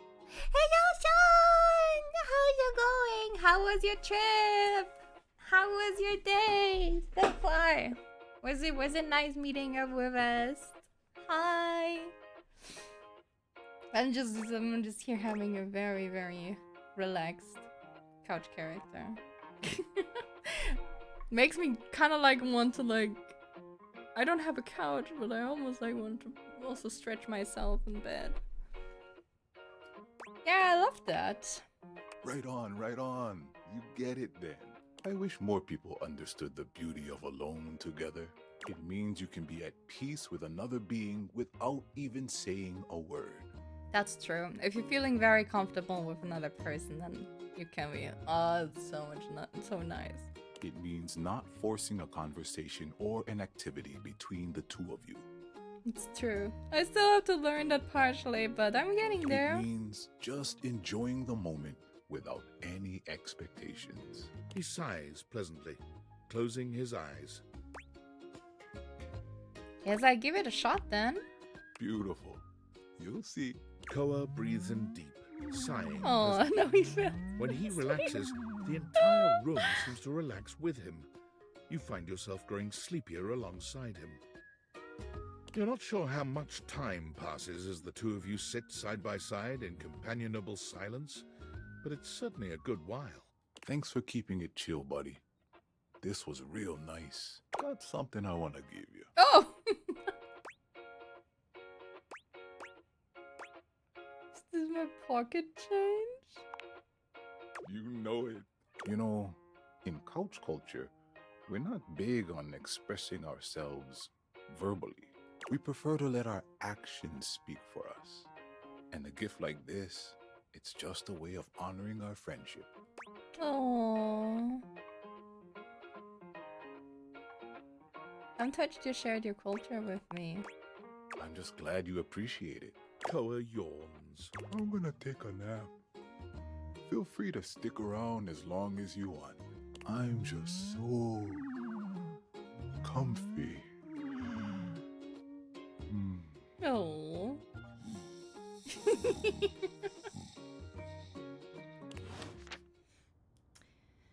so much fun. The manager of the store was there in S, and her had a great talk. We had such a good talk all together. It's nice. I'm happy for you. It sounds like you had a lot of fun. I wanna say, even though Harper and Dirk are probably very energy draining, but I want to do them. Harper and Dirk are screaming at each other once Here we again. go again. A sight and sound you're starting to get used to. Do you even hear yourself? Do you know what it does to me knowing you've been with other objects in this place? So what? That was before we ever got together.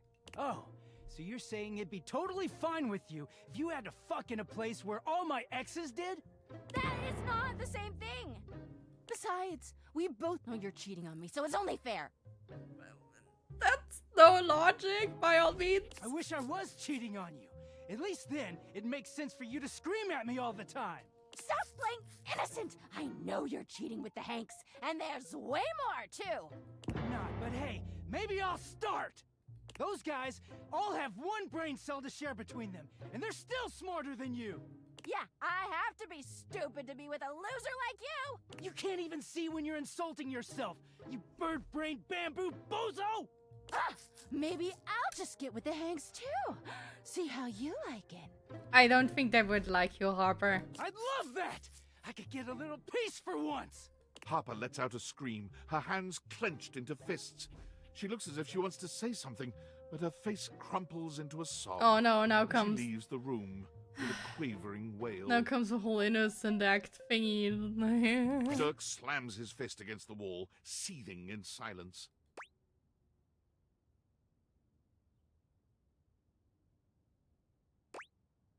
You okay, buddy? Not really. None of what she says is true. She lost one boyfriend once to shit that was outside my control. Nothing to do with me. She doesn't say it, but I was there when Chappie got washed.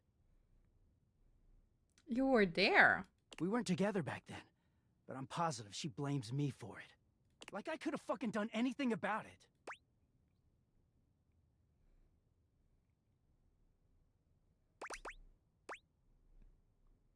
You sound like you could use a good listener about now. I could, yeah. Dirk leans against the wall, folding his arms over his chest. I'll listen. I wish those two happiness and whatever, but I knew it wasn't gonna last forever. Nothing that goes through Harper stays with her. Eventually you come along and take things back to their rightful place. Or they go through the laundry, and with the exception of Monique, most never come back. Monique? I haven't met her yet. But no, she acted like they were so in love and just built to last.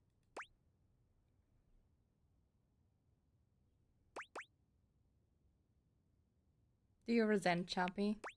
Well, yeah. The ghost of Chappie is hovering around us all the time. Chappie never hurt me. Chappie never cheated on me. Chappie's lips were the softest material on earth. You dated for weeks. You didn't even know his favorite color. That's bad. I know, because I had to listen to their mind-numbing conversations. You know, Chappie wasn't even his real name. His name was Chapsworth L. Stick. She gave us rhyming nicknames. Oh, no. She thinks I have no idea what their relationship was like, but I saw it all. And she literally says and does the same things with me. Except she worshipped Chappie. Oh no, she's projecting her ex-boyfriend on it. This is the worst kind of relationship to find yourself in. She screams at me for not being Chappie, even though she just subbed me in.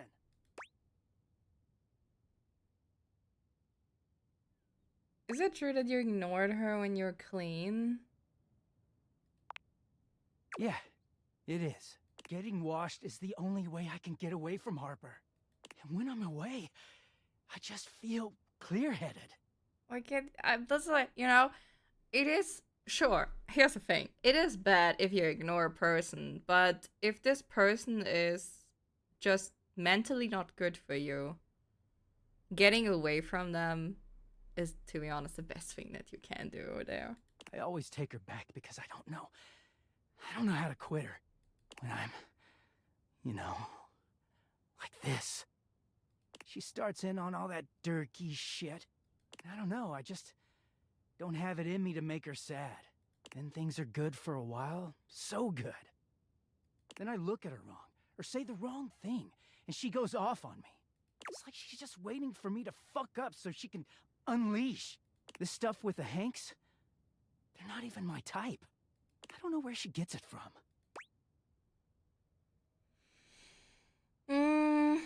All the good times really worth all the bad ones.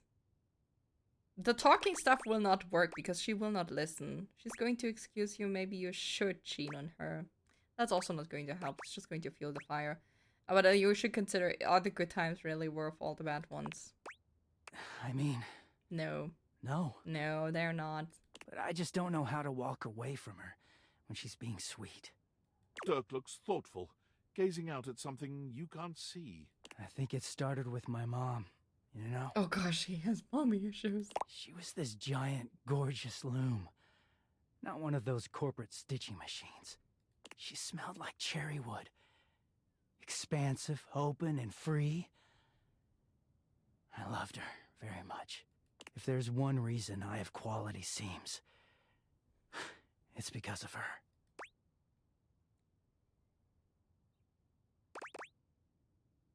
So that's where you got your good looks from. Thank you. She was a beautiful loom. But free spirits aren't always great parents. Like, okay, I believe she loved me at the time. She was always very tender with me. But she never gave me anything but tenderness. No lessons, no guidance, no discipline. I think she was terrified to be anything but my friend. That's like also with parents who just want to be friends to their kids and like having them have a free spirit but not allowing them anything. That's also not good. Because you have to teach them that there are boundaries that exist, that there is lessons to learn in life, that you have to respect, that for every action that you do, there is going to be a consequence. You know, stuff like that. And if parents don't do that and they think of like, oh yeah, my child will figure that out on their own. I want to be a friend to them. I don't want to tell them what to do. This is not the best way to do that. Not at all, because this mostly will develop in the child just being someone who has no clue about the world. And then when stuff is not going well, they don't understand why. And they have real trouble with that. So, yeah. She just wanted to be fun mom. Yeah, I get that, but you have to balance that. Fun mom is one thing, but you also have to sometimes be teacher mom. I don't actually talk about her much these days. Harper never cared to ask, and it pisses me off. I haven't seen her in years now. Why haven't you seen her? Where is she now? Where is she now? As far as I know, she's still out there creating fabric and not caring about what happens to her kids after they've gone. I just hear about her occasionally from others like me. So maybe Hopper makes you feel like, for better or worse, she's giving you something more than just love. I'm starting to see how this fits in with Harper now. What does all this psycho babble have to do with Harper? Makes you feel like... Wait, so maybe Harper makes you feel like, for better or worse, she's giving you something more than just love? It all makes sense, doesn't it? Harper hurts me, but there's way more to her love than just tepid, safe support. If you can get mad at someone and show up to their place screaming and trying to beat the door down, I don't know, it's not healthy, but fuck, it feels real. There's a stake in that relationship. No, this is just a messed up relationship. And yes, you said, like, the sentence that you just said, it's just not good. It's not healthy, but fuck, it feels real. There is no but. If something is not healthy, there is no but. Okay? Like, the but, whatever you say after that, it's not going to be positive. I don't think Mom would ever have gone to all that trouble for me. He sighs, pushing back away from the wall. Talking to you has definitely made me think about some things. I'm gonna go. Thanks for listening.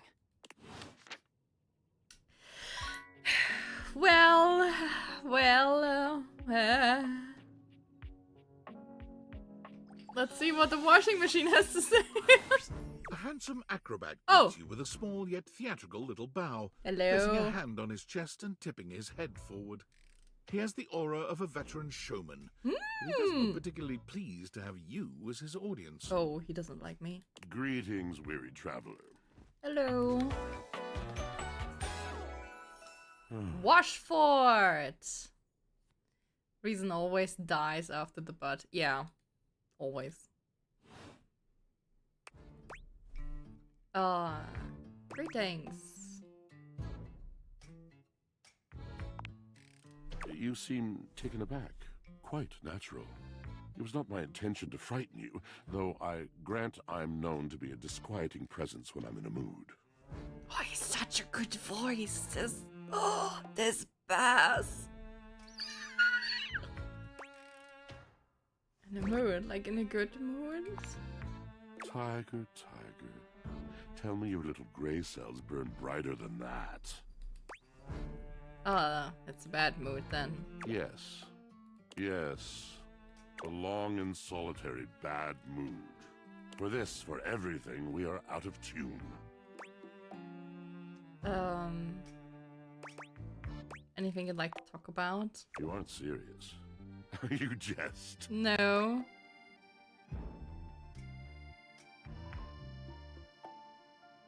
No jesting here. I've been told my jests are bad. You want to hear my story?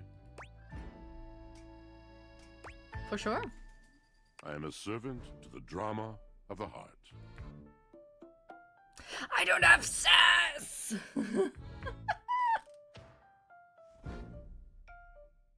Should be good. Good, bad, what's the difference? I'm intrigued. I am awash in the scurryings of lives. Countless lives. Countless stories. I am filled with water. The fundamental state of all things. Water. The tears you cry when you are born. When you are made. When you are broken. It is the sweat that drips from brows and shaking knuckles in alleyways, in schoolyards. It flows over its own frozen self down dry and grateful throats. It drops from noses in blazing sunshine onto lemon-printed bathing suits. It is the wellspring of ancient secrets, held in rough clay bowls. I am surrounded by it. I understood only like half of what he said. I'm remembering all the time I've left my clothes in the washers too long. I'm sorry. You cannot know the agony that exact decision has caused me. I cannot talk about it. You'll have to ask Drysdale about it. The pale betrayal. The pale betrayal? It sounds intense. You have no idea. But not only that. Not only do I hold the limitless, the unfathomably simple. I hold the dirt of life. The blood stuck in denim from skinned knees comes to me. The stains of earth from a weekend spent burrowing into trees, and the slimy, crawly things. The makeup smeared onto shirt collars and cuffs, streaked mascara, and embers of a lipstick that blazed once. All of this comes to me to be absolved. It may be dissolved, but it does not disappear. It cannot. Nothing does. So what happens? I must keep it all. It is a vast treasure house of memories, of senses, and it is safe with me. But how can I, just me, survive that? How could anyone bear the weight of that much life?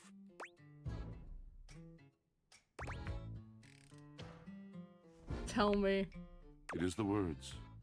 It is language. To be able to communicate. Oh, he likes to share the poetry. burden. It is poetry that keeps me afloat in my own sea. I think I understand. I really love to hear the story you have to tell me. You mean it? Yes! And this at last is the dawn?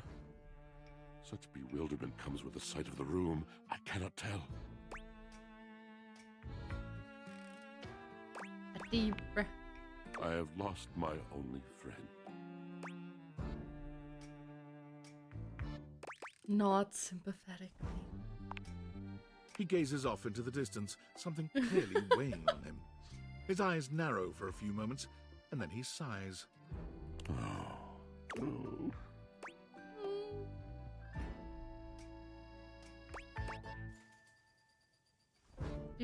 Sorry, did you mean to do something just then? Yes, my God, haven't I done enough?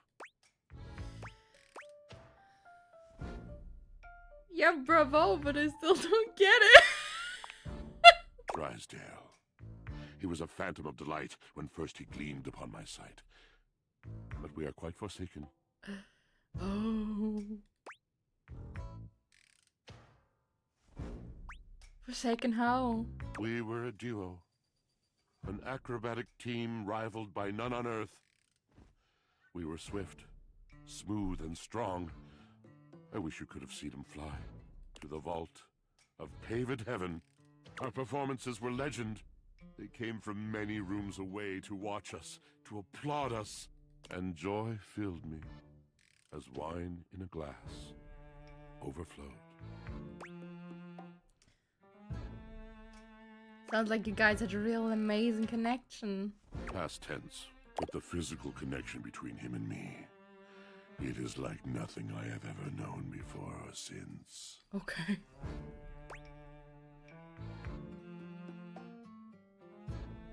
So what's the problem? He does not need poetry like I do. When he talks, it is a breeze to my tempest. And to him my tempest seems but a suggestion. A rumor of rain in another man's country.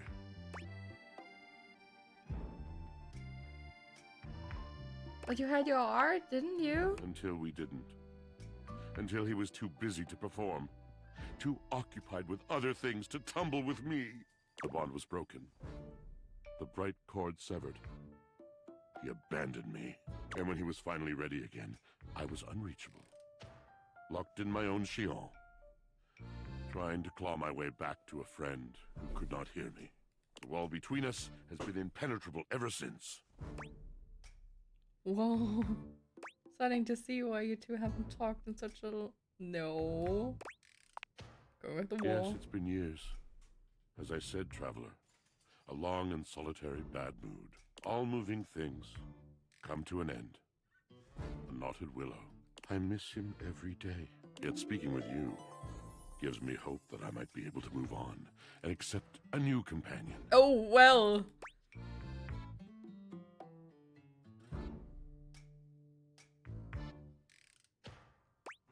Don't worry, these things have a way of working out.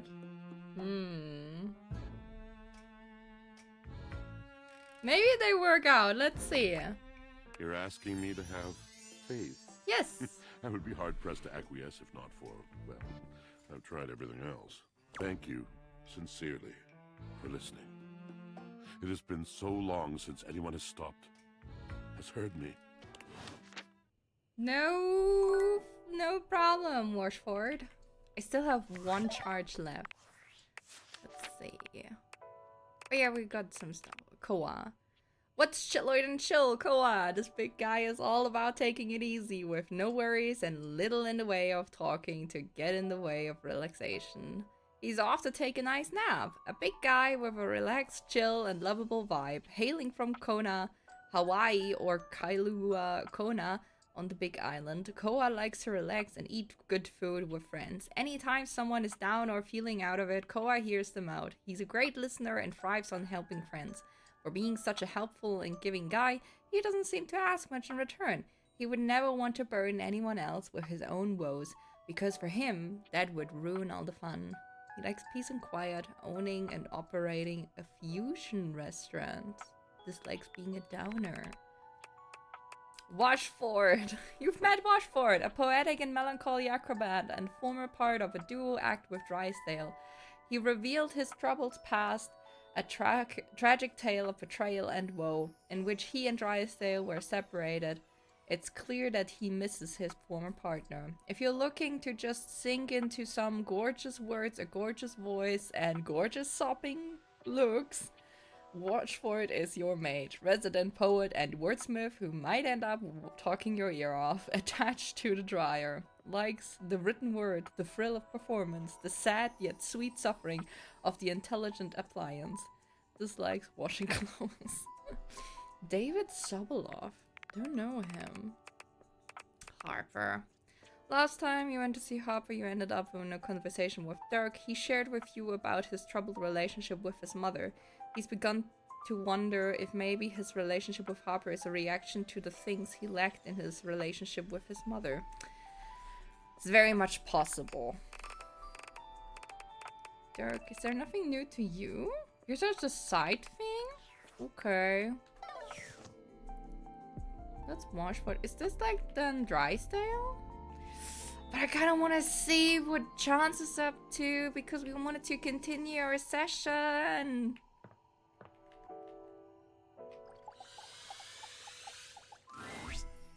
Holy crit, you look fantastic today. Thank you! I've been thinking about you. Maybe we can get into some fun later? I'd love to play a game with you. Don't worry, I'd never play with your heart. Oh, I know you wouldn't, and that's why I love you. And that's a crit to make me smile. Yeah. No! I wanted to ask if he has any more campaigns to play with me. Okay. Let's first go to sleep. I don't know if I should continue or if we should cut it here for today. Maybe continue some other time.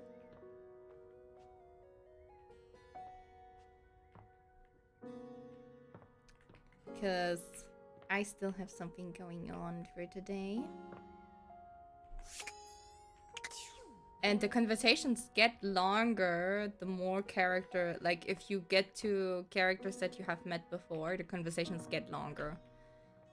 Like I remember I had a campaign with Chance that like lasted for, I don't know, like almost 20 minutes or so. That was very long. I can ask him if he like can continue that, see if there's actually an option for that. Hello. Holy crit, you look fantastic today. I've been thinking about you. I'd love to play a game. Yeah, I'd Don't love to worry, play. I'd never play with your heart. Do you have any more campaigns for me to play?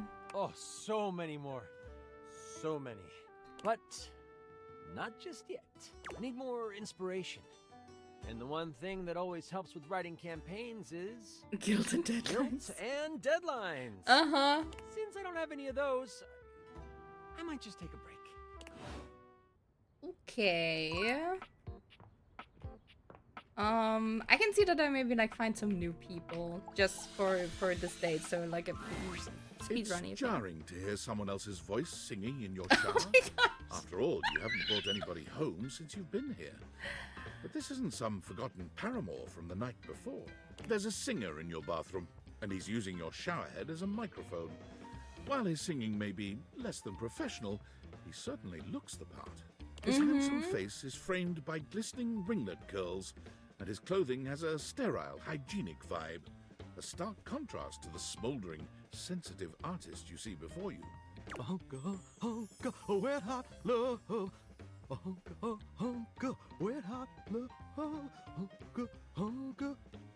wait, hey!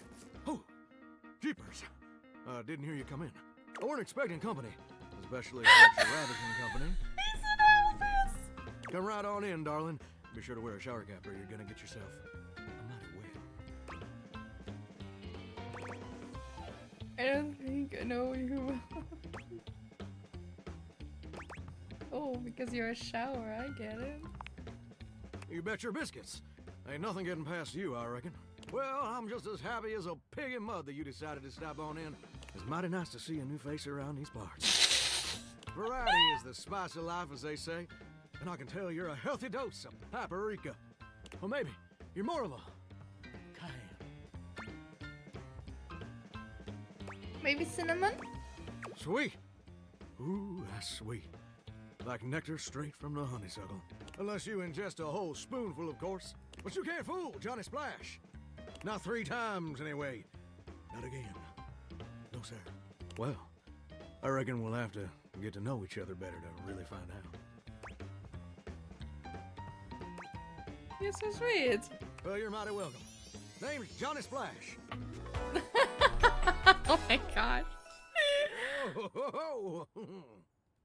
The wonderful voice, so much fun. Whoever saunters over my way is treated with the most respect and hospitality a gentle shower like myself can offer. I can tell, and I really appreciate it. It's just real darn important that folks keep coming by. Yes. Truth be told, it can get kind of monotonous around these parts. You know what I'm saying? Tell me more. Yes, sir. The bathroom can be a frighteningly monotonous kind of place. Just duller than dishwater. Or toilet water, as the case may be. I mean, just think on it for a second here. Would you go to a bathroom to have yourself a good old time? To experience something new and exciting? To meet someone famous or important? Depends on the bathroom. See, that's exactly my point. That's just not what your average bathroom is for. Your common bathroom is a utilitarian kind of joint. Sure, it's useful and consistent, but it ain't a particularly lively spot. Ain't no nightclubs in no bathrooms. You know what I'm saying? Absolutely. You know what I usually spend all my time doing around here. Letting you interact with strangers, binging TV series, using the Twilight for flirting? Heck, I wish. Truth is, darling, I spend 99% of my day sitting around doing absolutely nothing at all. Aww. Do you know how long it takes the average person to shower? 12 minutes. Oh, that's positively accurate. It takes the average person 12 minutes.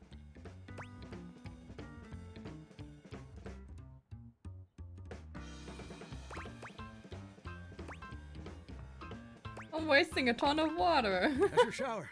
I ain't here to pass judgment, baby. That's between you and the Department of Water and Power. And God. Here's my point about showering. For the average person, it's 12 minutes. I looked it up and everything. 12 minutes of a water spraying, shampoo foaming, washcloth scrubbing routine. And don't get me wrong, those 12 minutes ain't bad at all. But do you know how long a day is? I don't have smart. I don't know that the day is 24 hours. Mine all feel endless. Oh, I feel you there, muchacho. Or muchacha. But I don't want to assume. Well, the answer is 1,440 minutes, which means my job is quite literally just 1% of my day. Aww.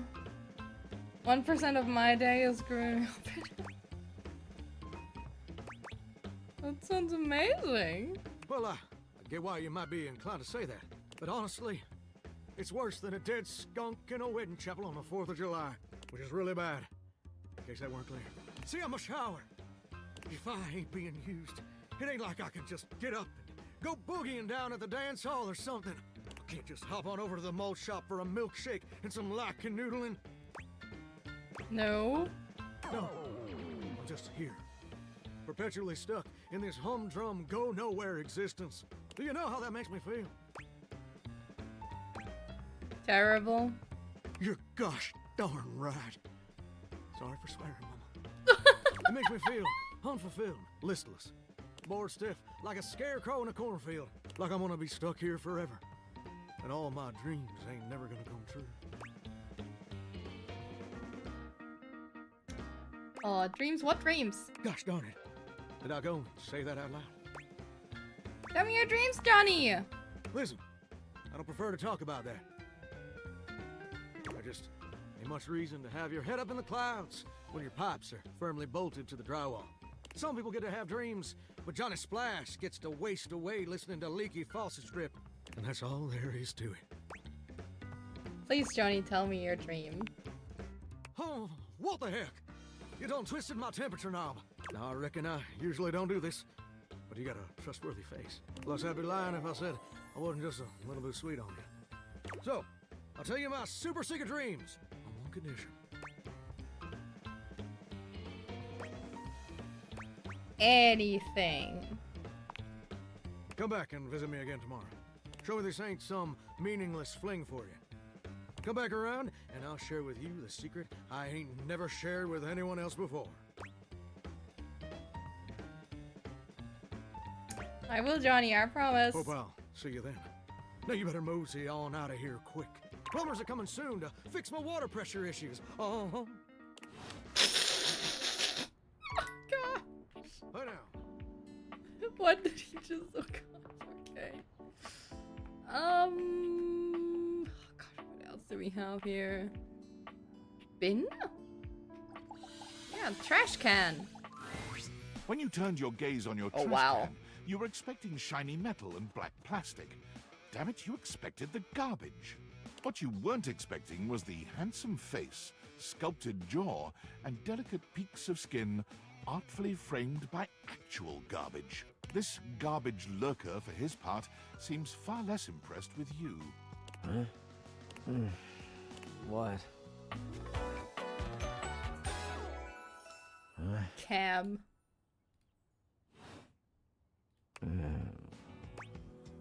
Hey man, what's up?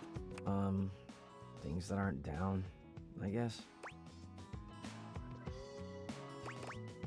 Good point. Yeah, I make those from time to time. Try not to look so shocked. Have anything for me today? What do you mean, trash? You do this every day, lady. What'd you bring? Well, let me check. I'll just wait. Got a Clementine PL. I left the glove in one of the closest boxes about 6 months ago, and I've got one glove now. I would have half of this day-old pinto burrito. Clementine PL. Clementine, huh? I'm guessing you're not throwing away a song about the California Gold Rush in 1849. No, it's a fruit. It's like a sweet tiny orange. He knows that. Ooh, smart Unity. They actually spontaneously evolved from an orange tree in the garden of the Algerian orphanage. And I ate it. I don't like eating the peel. Well, I do. Nice haul. I'll take it.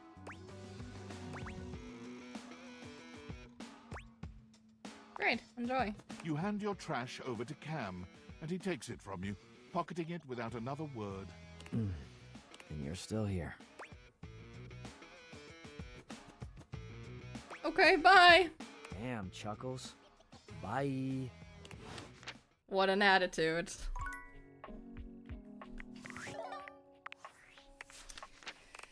Oh, what was it with Cam? Cam, the thoroughly unimpressed impresario of the unwanted. He didn't seem to be particularly interested in hanging out.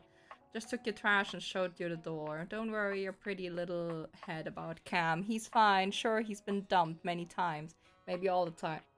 But he's got the determination and dignity to keep going no matter how tough things get. Cam comes off as salty, but really, he's just honest. He's not interested in making small talk. He likes trash, dislikes whatever this game is. Great! Johnny Splash, a honker burning love wrapped in a shower curtain. He asks you to come back to hear a secret he's never shared with anyone before. There's nobody like Johnny Splash, and Johnny Splash ain't like nobody else. If it seems his personality, speech patterns, dress, and overall vibes are reminiscent of someone living or dead, you're simply barking up the wrong pipe. Likes fame, fortune, everything that goes with it. Just like snark. I have 2 tries. I want to see if this is the drying machine. An acrobat Yes! in bright orange evaluates you with a smirk. His hair is streaked with grey, and there's a twinkle in his eyes that tells you this guy is definitely going to keep you on your toes. Well, hello there, new face. I may be quite excited to meet you. No! Neil? No, it's Neil. It's Neil. The voice from Astarion for Baldur's Gate. Yeah. Drysdale.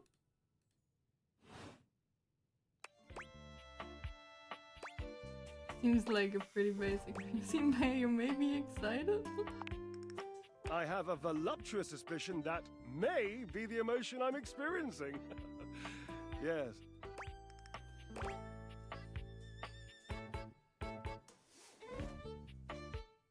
I'm excited to meet you too. Oh, hello, darling. Of course Yes. you are. How could you not be? Look at me after all. Listen to the mellifluous murmur of my voice. Well, hardly a murmur. More like the euphonious booming of a cannon from a stone-turreted castle. Marble on all the floors, gold leaf, filigree wrought iron, and my God, the velvet. If I were a castle, I would be absolutely dipped in velvet. Mm-hmm. Damn, your modesty is impressive. If I were castle, I think I probably have a big ass moat. A moat, eh? You'd surround yourself with a deep, muddy, deadly river of falsity and needless self-defense. Water. The substance that flows like secrecy through the crevices of our lives. Moving on. I do get distracted, don't I? Just so many wonderful things about me on which to expound. My form alone is a temple of wonders. Which part is your favorite? Of your form? He gestures to his muscled frame, Oh. inviting you to drink him in. Which of my parts sings the most to you? For me, today anyway, it's my pectorals. They're glistening. Enough almost to be felt through the fabric of my tunic. Oh my gosh. Perhaps this can be the first bridge between us. The first bits of woven lint eventually to form the sturdy, braided rope of our friendship. Yep. Do you, like me, enjoy celebrating at the altar of your own glorious form? The Temple of Tone. You mean working out? No, I hate it. You hate the tireless pursuit of physical excellence? No, I just prefer a more functional workout. Indeed. I am an enthusiast for anything that challenges all sides of my glorious vessel. How do you work out exactly? Cherub, I cannot even begin to tell you, but I am nothing if not inventive, fearless, indefatigable. You must be creative too. Devilishly so. I haven't given up hope that I'll yet be able to craft a perfect metabolic masterpiece. Using only what's here in the laundry room? Gasp. Gasp! Sigh! I had a sudden flash that I should feel excited, but I am not sure why. Explain yourself, brain! Oh, no, wait. I figured it out.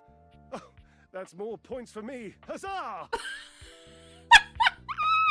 Would you, my new lovely acquaintance, like to help me create the perfect challenge for my body and mind? Would you help me invent a tango for the triceps, a conga for the core, a quick step for the quadriceps?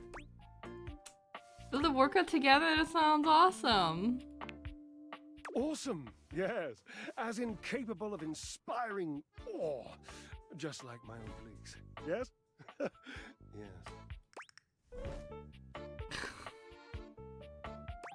Obliques, we're still there. I know. I can lie down with Florence, grasp Titus by her intimidating epaulets, and Russian twist her for 3 sets of 20. What do you think?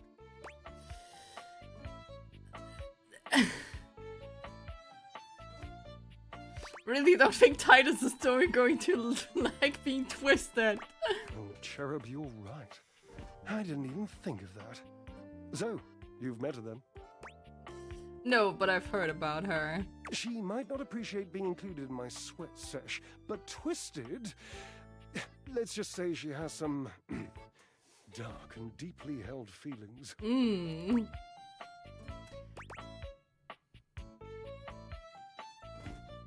I think I'm afraid of her now, a little.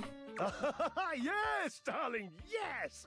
Lead into that feeling. God, a little healthy fear is better than a brand new lint filter. But you shall conquer it. I must say, watching you be so bold is bringing up the most daring idea for me. I'm wondering if you would do me a favor. Oh no. There will be almost no muscular exertion at all. Okay, there is a little bit, but you won't break a sweat, I promise. Call Washford for me.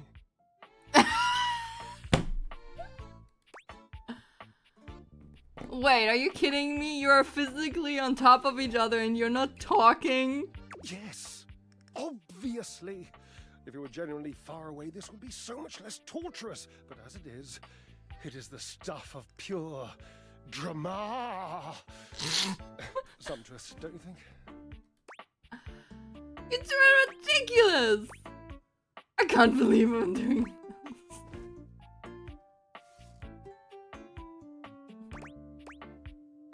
I can't believe I'm doing this. Watch for! Just wait a moment. He should be here. I don't think he's coming. It appears your pipes are not glorious enough to traverse the great distance that still persists between us. You'll have to use your feet. Not as glorious. Slightly floppy, really, but hopefully effective. Have at it! What? No, I don't want to go to Watchford and tell him, hey, Drysdale wants to talk with you. An acrobat with a twinkle in his eye that assures you he'll keep you on your toes. He's committed to the pursuit of physical excellence. He asked that you call on Washford for him. You shouted out for him. It didn't work. Looks like you have to go and get him. Suave, delicious. Drysdale is the place to go for a sweet, chabless, and dry humor. His best tumbling days might be behind him. But then again, so is the wall. And that's never stopped him from rubbing up against whoever gives him the biggest compliments. He's attached to the washing machine. Likes presents, biscuits, wrestling in oil. He dislikes dry clothes. That's his job. Neil Newborn. I see. Yeah. Okay. One more person. One more person.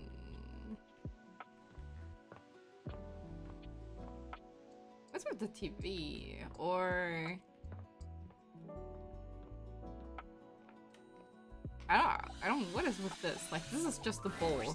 The first word that comes to mind as you evaluate Oh. the strange figure standing before you is delicious. That's a pie. You don't even intend And to sandwich. be salacious. It's just he looks edible. So he's food? His long blonde hair calls to mind ramen noodles, but his entire outfit is a culinary journey around the globe.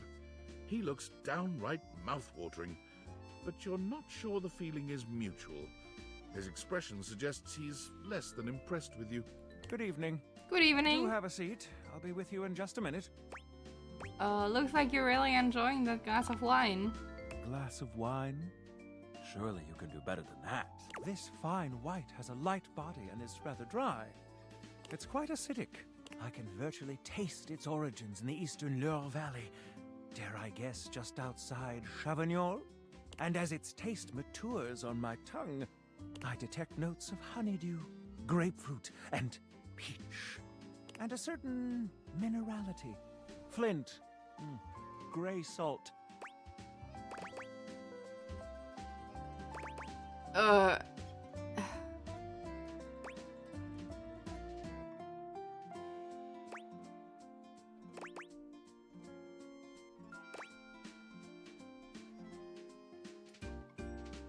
Sauvignon Blanc? Well done. Oh wow, did I just guess right on accident? Now, can you do even better?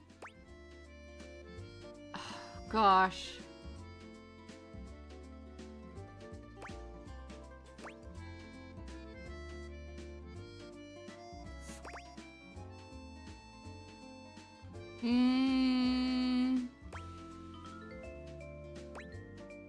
Chablis?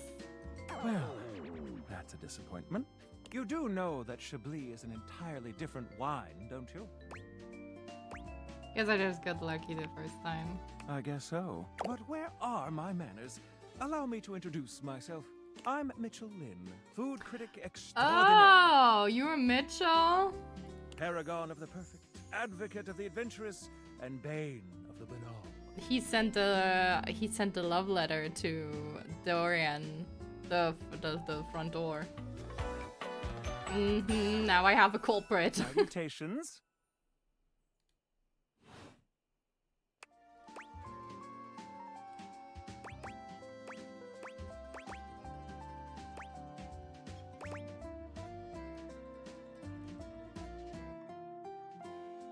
Have you heard of Soylent?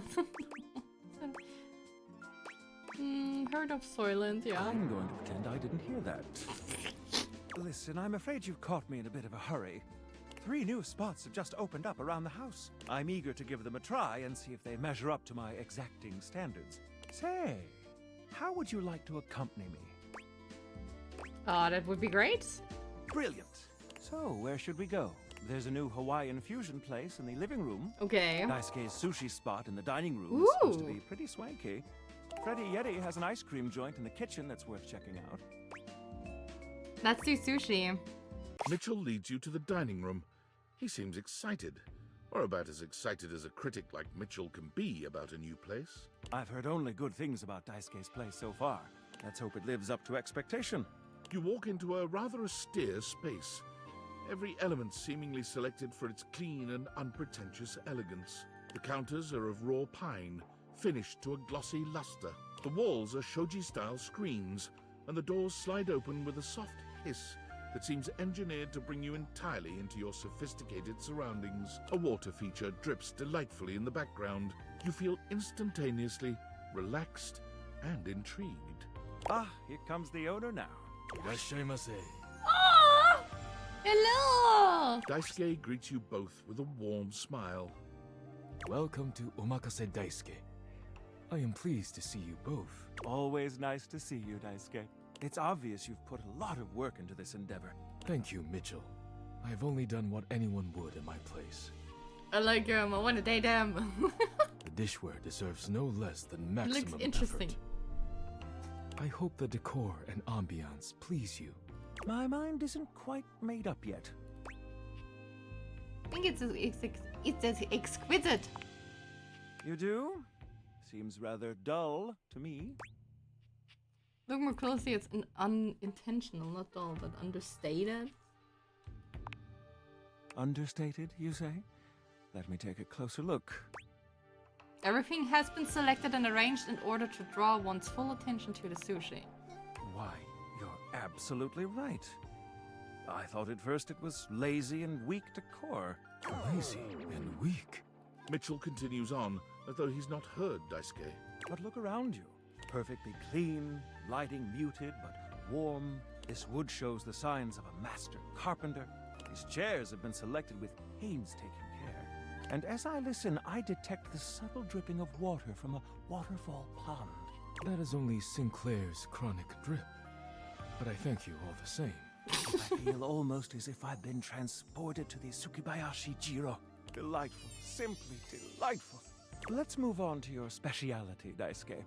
What are we to make of the settings? Before we begin, I am obligated to tell you that Scandalabra's stories about the silver are damaging lies and not to be believed. Believe the Scandalabra? I'd sooner let Sinclair process an insurance claim for me. I'm glad we are all in agreement there. Now let's have a look. We appear to be missing chopsticks. Oh no.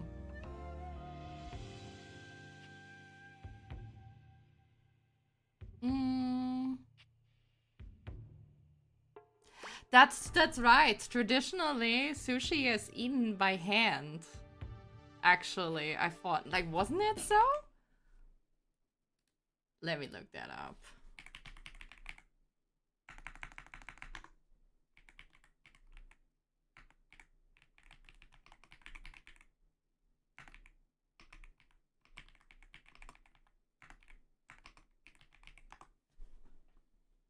Traditionally. Yes, traditionally is this eaten by hand rather than with chopsticks. If this is not right, then I'm going to question what the people did not do their research here of the game. Yes. Yes! But if you wish, I can bring you some. No need. I'll eat in the traditional way. And I must say, marvelous attention to detail, Daisuke. All right, let's get down to business. I'm starving. As the name suggests, we offer only omakase. Omakase. Hi, Possum! Trust I had to suffer the consequences of not knowing. I trust you. Omakase. Makase. It's an old Japanese food tradition. Oh, okay. Interesting. I'm so sure I'm not having a selection. No need to order. Omakase is like the self-serving kind of like thing. Yeah, the cook is deciding for you. Okay. No need to order. I can't wait to see what's in store for us. Okay, now, when the first course comes, let's... Give yourself a minute or so to appreciate its beauty. Pretend to refuse it once before accepting. Eat it right away. I don't know. I like to appreciate the beauty, like how they do it, because I think it looks good. I've been playing this game non-stop. I'm fueling my addiction by watching you play right away. Eat it right away. Yeah, I think because it's going bad. Or like not going bad, but you know, to get all the best flavor out of it, I assume. I have not been to Japan yet. Like at some point I want to. Well, let's see. Eat it right away. You really know your sushi etiquette. Well, I'm learning, but you keep it fresh, I assume. Yeah, I think so too. Also that you get the full sense of it, like not sense, the full taste of it. Which I find very appealing, by the way. Here you are. Please enjoy. Thank Daisuke places a dish before you containing what must be the most hideous, clumsy nigiri you've ever seen in your life. Oh. The fish is misshapen, and the rice seems to be falling apart. Oh. What are we looking at, Daisuke? Is it not obvious? This is eel. I see. Does he not like eel?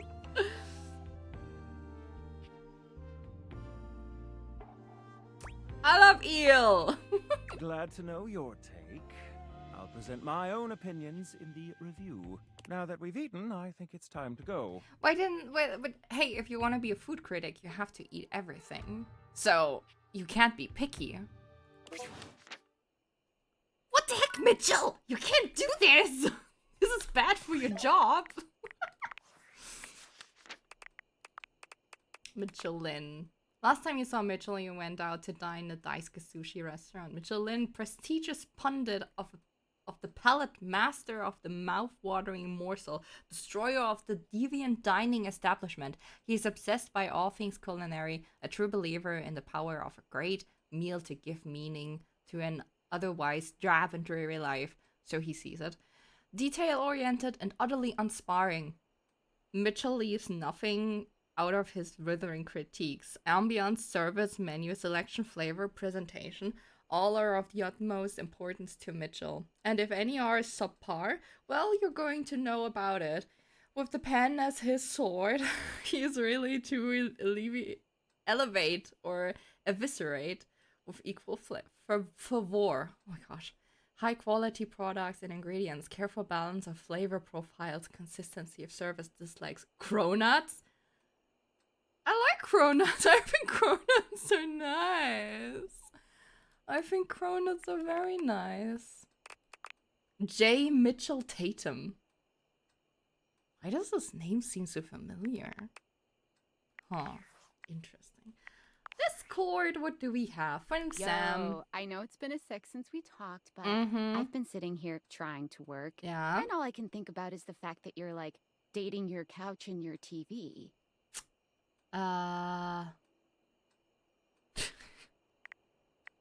Must be nice having a job to ignore. Get to know I'm on your mind. Wait, no, it must be nice to have a job to ignore. Sorry, friend. I don't mean to complain. Just, I need to know how your whole, like, household object harem anime is going. I think it's going good. You think? Is it or isn't it? I don't know. They're all so weird. It's just also it's complicated to be sure. Welcome to dating, friendo.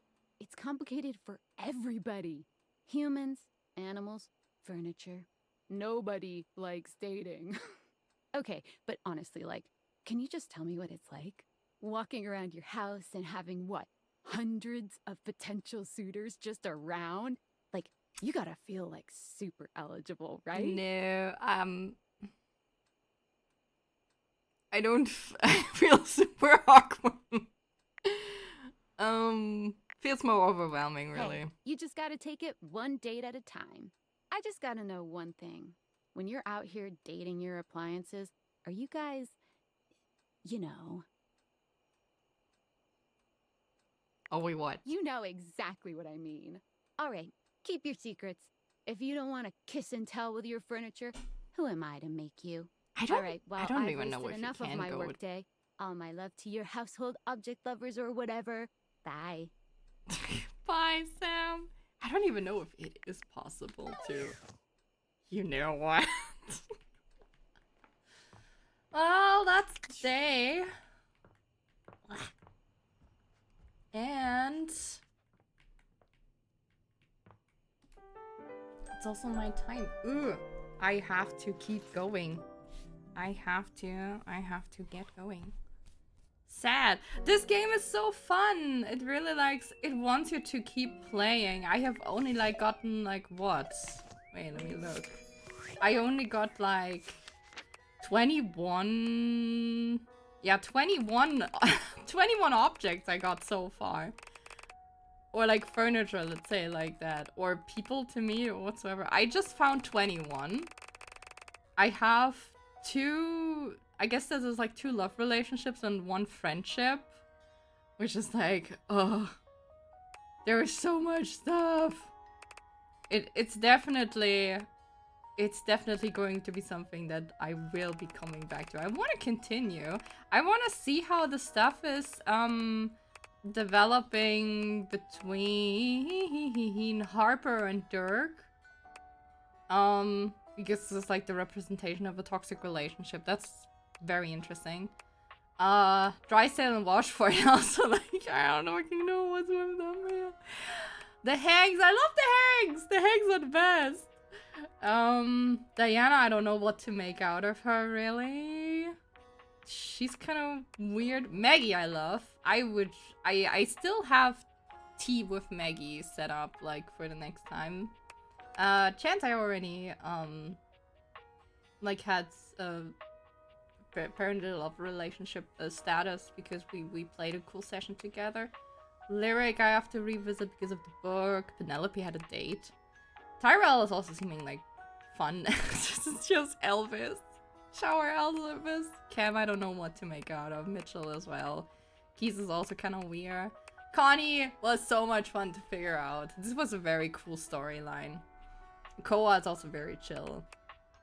And Dorian as well. Phonica, I have not done anything with yet. And Skylar also not. They were just in a tutorial. But, oh my gosh, there's so much. I have to say. But this was a lot of fun. I will be sure to check this out. All of it.